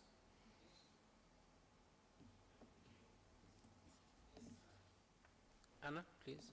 So also to say we are doing some more work on our joint strategic needs assessment, which is our understanding of the health and wellbeing needs of our population. It's one of our statutory duties to produce one. As a part of that, we do have a number of ward profiles. So I'd be very happy to share with the councillor the profile for his ward. And some of these figures here we can extrapolate for your ward. So I will look to do that for you as well in terms of sharing that more depth information, and certainly take away the rates there and get you the deeper explanation of the indicators behind those rates. Drug and alcohol treatments are very challenging, and many of our residents will need more than one cycle of treatment, and we're very aware of that. So these are the things that sort of are measured nationally in terms of success, which enable us to be ranked on a national basis. And as you can see, we come out positive to FARE when we're ranked on a national basis, but this is a particularly challenging area. People will need more than one intervention, and many people struggle for sort of a number of years. I'll also share some more detailed feedback with you in terms of our partnership working. Substance misuse is an area that goes across our work with children's services, our work with the Communities Directorate, and wider across the council, even in terms of how we work with some of our colleagues in terms of housing and recreation and open spaces, because as you say, it is very much a whole systems approach that is required. Serious youth violence is an area we particularly look at, and that we're taking a cross-council approach to working on. That's very much underpinned by substance misuse, whether that's through individual substance misuse or whether it's through activities associated with substance misuse that young people and gangs may occasionally get caught up into, and that becomes a part of a cycle within people's lives. So that's one example of the areas that we're focusing on. But our community safety partnership is an area where, again, we have a joint plan that we feed into in terms of these substance misuse services and ensuring that we're getting a more joined up and holistic approach to how we address substance misuse. So this is very much a snapshot report, and very happy to take that feedback and provide further information moving forward. Thank you very much. I mean, I realise this is a really difficult area, and that, you know, this is no criticism of you as officers. The report is inadequate because it's such a serious area. We do need better information, and we, you know, it's we do want to understand what the figures mean, and we can help you, and we can help you seek solutions, because it will be multi-agency, it will be the police, it will be mental health, it will be the NHS, it will be the community helping you as well. And it's such a serious area, it's key. I think you talked about community safety. I think it's the number one priority, along with knife crime and domestic violence. I think those are the three priorities in community safety. So this drug problem is becoming something that we need to take much more seriously in the borough and get you more resources and get more expertise. And this report needs to be filled out a bit more on that. So it's not criticising you, it's highlighting how important it is. Thank you, Chairman. Yeah, thank you, Councillor Spalding. It's a very important observation, I think, and this has been taken seriously by officers. I think they appreciate that pointing to this issue. In the report here, I mean, in terms of the different heading for the different service area, it would be helpful to our committee as well to know the different definitions, the domain of these areas where these expenditure happening, and the percentage relation on the increase, and as highlighted by Councillor Spalding, on the expenditure in that one area. I think it will help us to have visual representation of where the hotspots are in certain area, like in North Kensington, especially in addressing indirectly as well, as Councillor Kamali mentioned, inequality in the different part of the borough.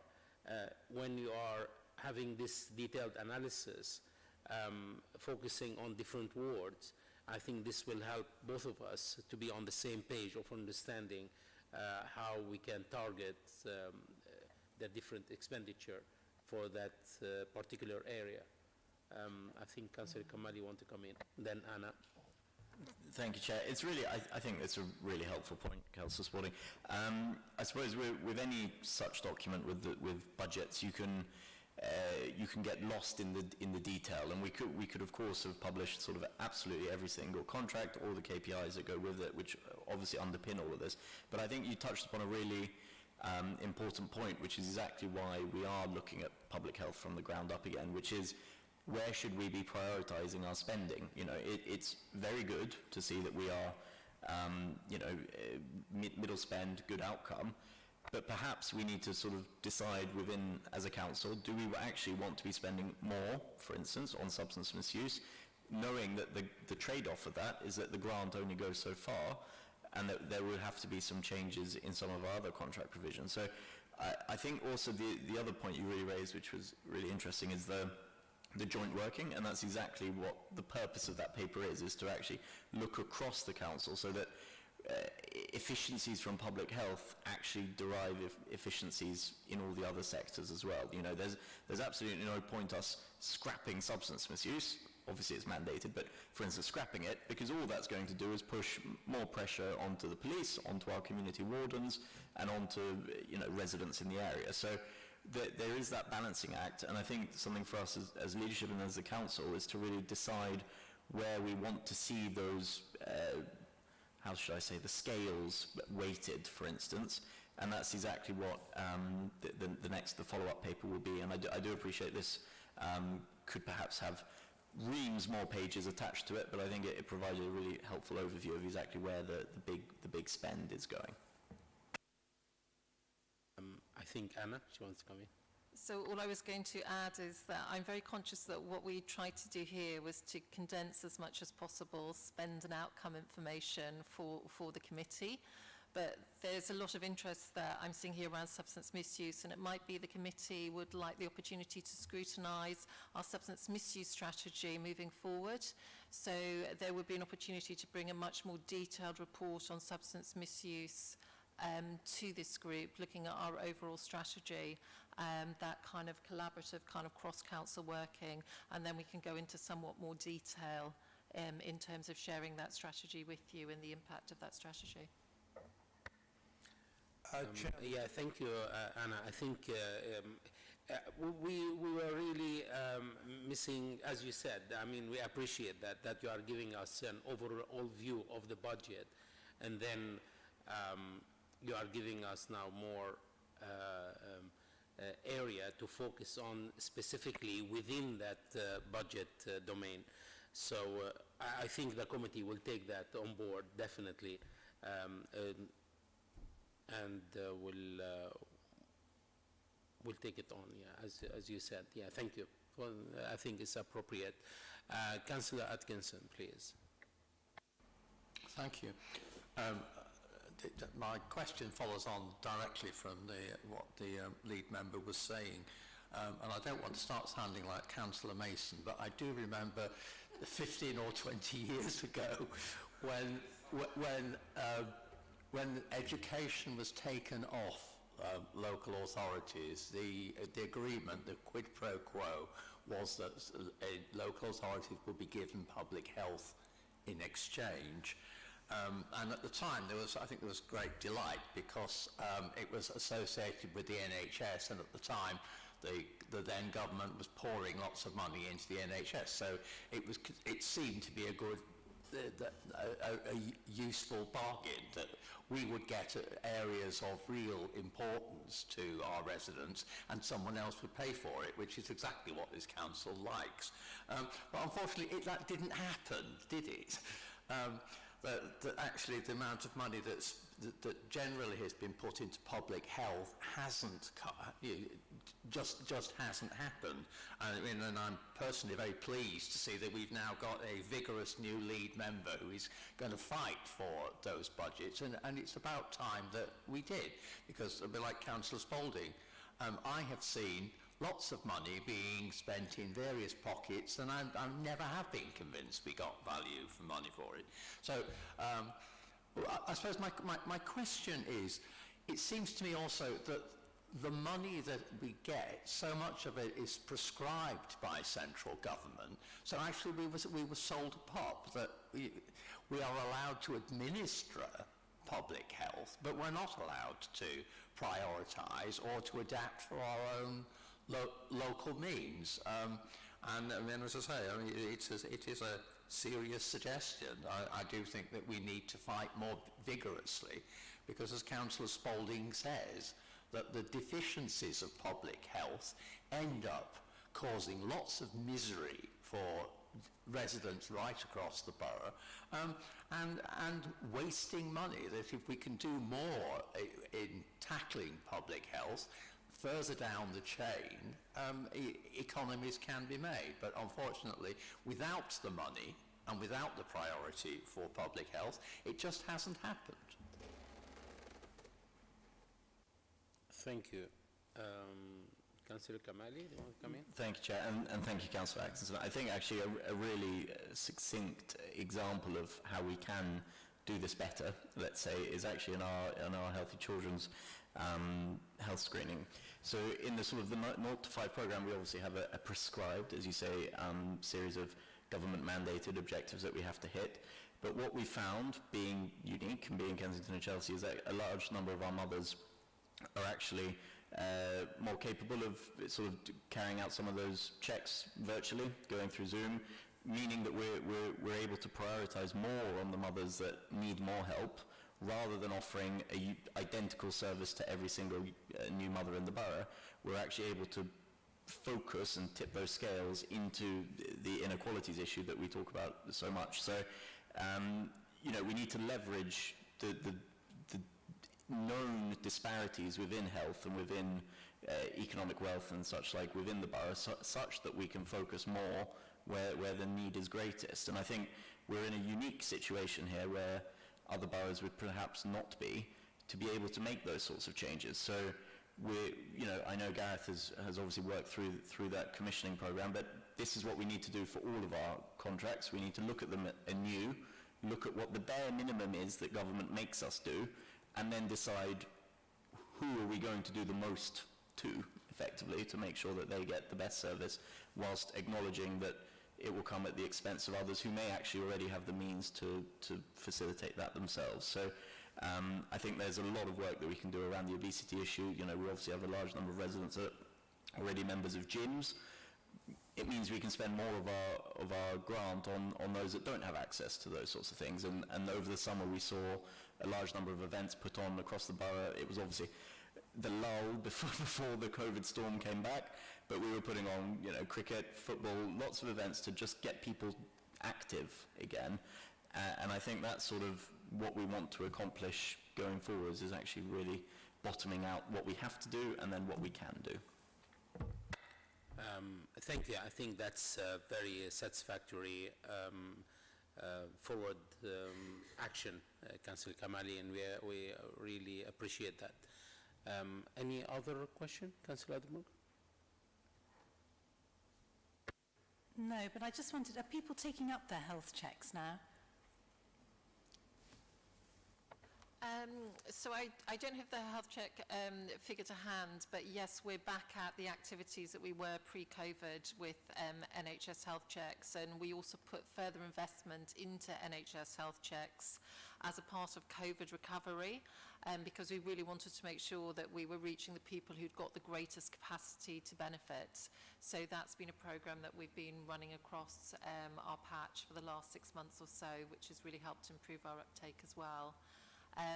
Some concerns now, obviously, as primary care has been pulled away to support the vaccine efforts, and we may see for a time some impact on the health promotion services that we commission throughout the next few weeks, but that's something we'll be keeping an eye on very closely, and working with the services that we offer through other non-NHS organisations to ensure that we can keep a focus and an opportunity on that as we move forward. It's quite a good opportunity when you're talking to people about vaccinations to also use that to promote, you know, NHS health checks, but have people taken up their screening and their immunisation opportunities, and some of those other conversations about lumps and bumps and things that have appeared during the pandemic where there may have been less of a focus. So the work we're doing with our community champions is particularly encouraging those conversations when they're out in the community. And just also to add, we will be starting a programme of community health workers as well that will be working on the estates to sort of create that link between resident and GP as well, and build up those relationships. Excellent. And as well, pharmacist, yeah? As well, thank you. Follow-up, yes, Councillor Adelberg. Sorry, I just wanted, are you also working with the, what do they call them? The health partners in North Kensington, which is the NHS North Kensington Recovery Group that was set up? Because we got excluded originally because they were talking to our communities department rather than to health. And I think there was a lack of interest that was shown from communities, which I tried to rectify at the time.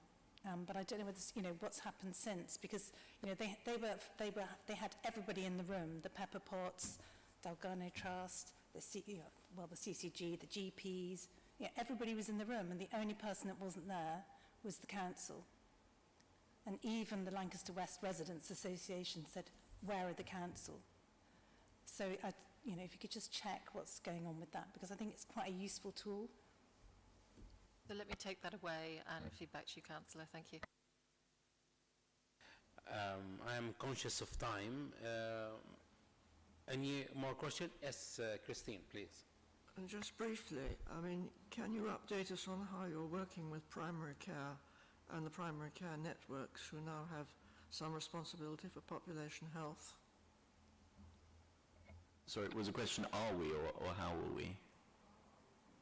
Are we? Are you and how are you?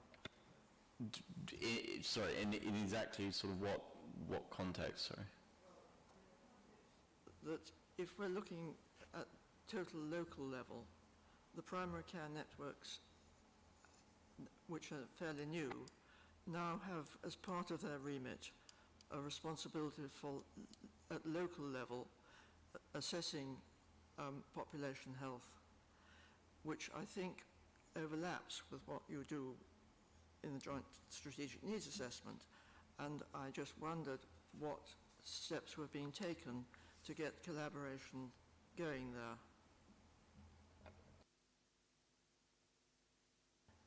So we do have a significant population health management programme across northwest London, and that spills down into GP practices locally, and some GP practices are invited to come forward and be a part of a pilot. And our analysts in the public health team are working very closely alongside those GP practices. So areas which they're tending to focus on are, for example, diabetes. So when they're looking at population health management, they're really looking at the size of the problem within that primary care network, and then what is currently in place to support that population. So, for example, for people who've got diabetes, there are sort of 9 sort of standard checks that people should be having on a regular basis, which is counted in the quality outcomes framework for primary care.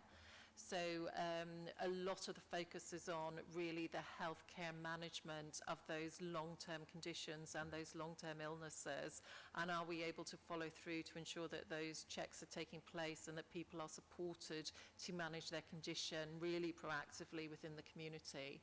So we're going to see that growing and becoming a more consistent and sort of standard sort of duty across all the primary care networks over the next sort of few years. I mean, public health has always been about population health care, but this is really stepping it up to the next level, so that clinicians on the ground are working much more in a proactive way with their population, as well as dealing with the reactive stuff that comes through their door on a daily basis.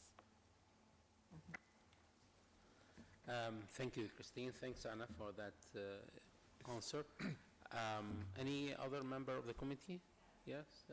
Yes, Gareth. Sorry, guys, just one other follow-up point onto that, which is really in terms of the structure of some of the commissioned services that we have in relation to primary care networks, because the footprint of a primary care network in lots of areas is still relatively new, and some of these services are designed on the needs identified in the Joint Strategic Needs Assessment as per the kind of population of the borough as a whole. So, for instance, some of the substance misuse services, some of the obesity services wouldn't at present necessarily be designed around the footprint of a primary care network. That may change in future if that becomes more relevant, but the relevance of the design of the services is based on the needs identified in the JSNA. There are some services that are commissioned where an element of them is delivered through shared care with primary care services. So stop smoking services, some of the sexual health services, some of the substance misuse services are already on that basis. And as we move more towards integrated health and care systems and partnerships in future, it's possible that some of the commission services might follow that footprint. And this is true for adult social care services to a degree as well, when we think about the design of home care, for example. But at present, if you looked at the way in which our substance misuse services are structured, they tend to be split into a kind of north and south clusters within the borough in order to meet population needs where they are. All right, thank you. I mean, that was the point I wanted to explore. Thank you. Okay. Thank you very much. Now I can open it to Councillor Healy. Do you have any question? No.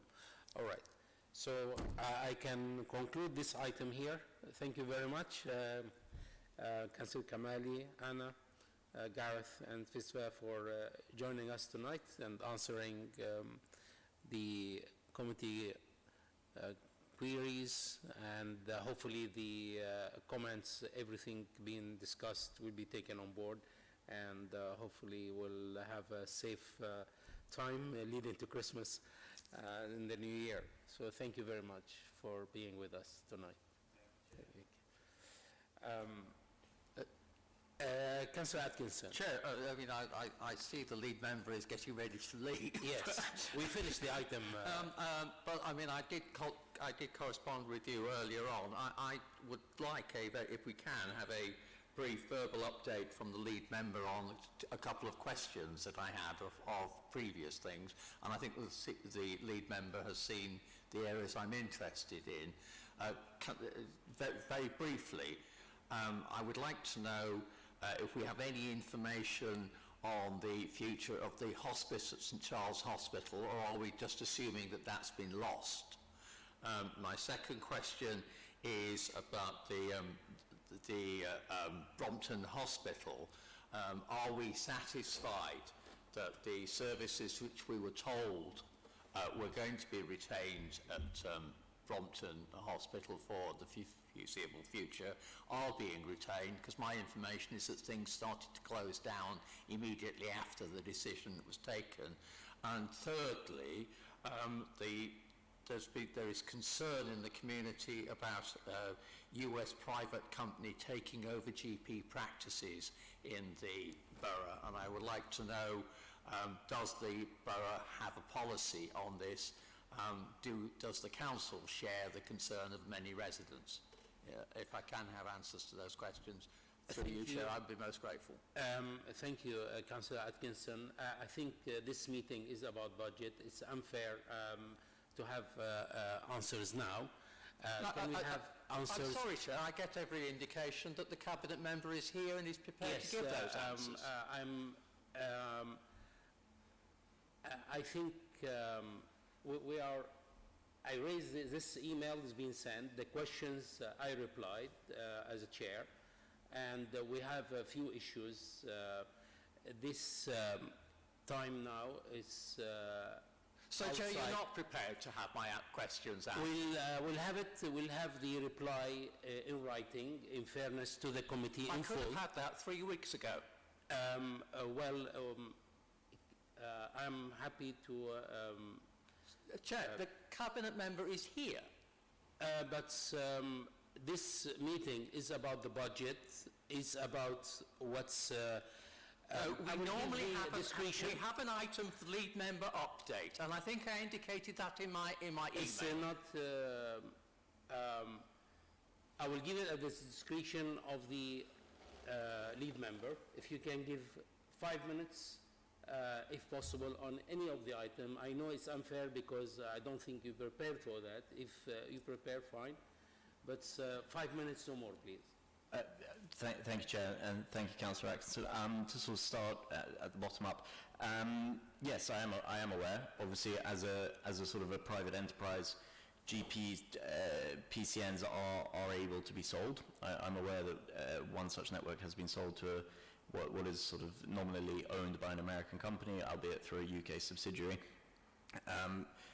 This is not something over which we have control.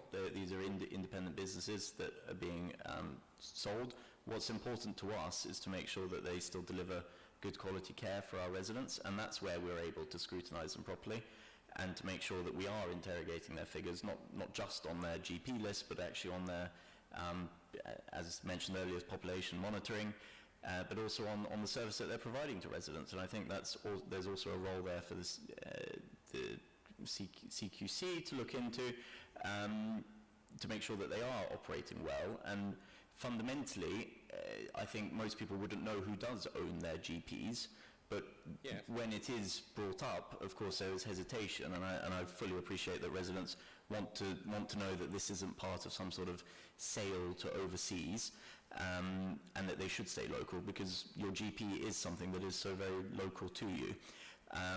So as a policy, I don't think we have a policy. We obviously want to make sure that they're offering a good service to our residents, and we'll sort of monitor that as it goes through. On the Royal Brompton, as you'll be aware, we've obviously put an SPD around the land. I was actually in the Royal Brompton yesterday speaking to some of the staff, as well as some of the school teachers which operate at the community school where I'm a governor. And it did come up. I sort of did push a little as to what the rumours were within the building. They were pretty in disbelief that they've just built a new imaging centre outside, and they could even be considering moving not just the school but the hospital itself. So whilst no dates were offered, the conversation around the Evelina wing for children's, the sort of figures we were looking at were around 2028, 2029 would be the earliest at which Guy's and Thomas's would be ready to accommodate them. That means we obviously have to stay really focused on over the next sort of 3 to 4 years whilst we see how those plans come into being, to make sure that services for our residents are protected. I think, again, obviously this sort of sits beyond council control. The building and the sale of it is something we will vehemently protest, and we want these hospitals to remain in borough. But again, if the trust has made their decision, of which they are now part of the trust, they are no longer an independent entity, we have to just make sure that our residents get the best outcomes from any future change. And if that means a new medical use is delivered on the site, now that we've conditioned it through planning, we have to see who that would be. And I think it's been a long battle so far. I know it predates me, and I think it's going to perhaps post-date me as well. We have to make sure that we as a council stay on top of it. As for the hospice, I personally don't have any update on that one, but I'm happy to get some proper information and send that over to you as well. Thank you very much. Thanks, Councillor Kamali, for taking these questions outside our agenda for tonight. But it is... thank you very much, Councillor Atkinson. Can I also say that actually the idea of getting a report back from the Cabinet member as a regular item on this agenda will be very useful. I think so. I agree. And it would be useful for the Cabinet member to keep us informed. I agree, Councillor Atkinson. I hope this will be the item for our next meeting. Thank you. And subsequent, perhaps, yeah. Thank you again for giving the answers to us tonight.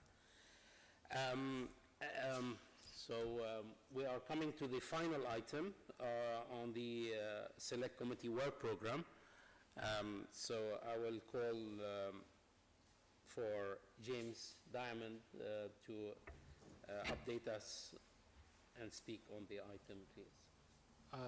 Thanks, Chair. It just briefly sets out the remaining items in the work programme for the rest of the municipal year, and for members to note, there are 2 final Select Committee meetings after tonight, and it also provides an update on the work of the working group around mental health in North Kensington. Thank you.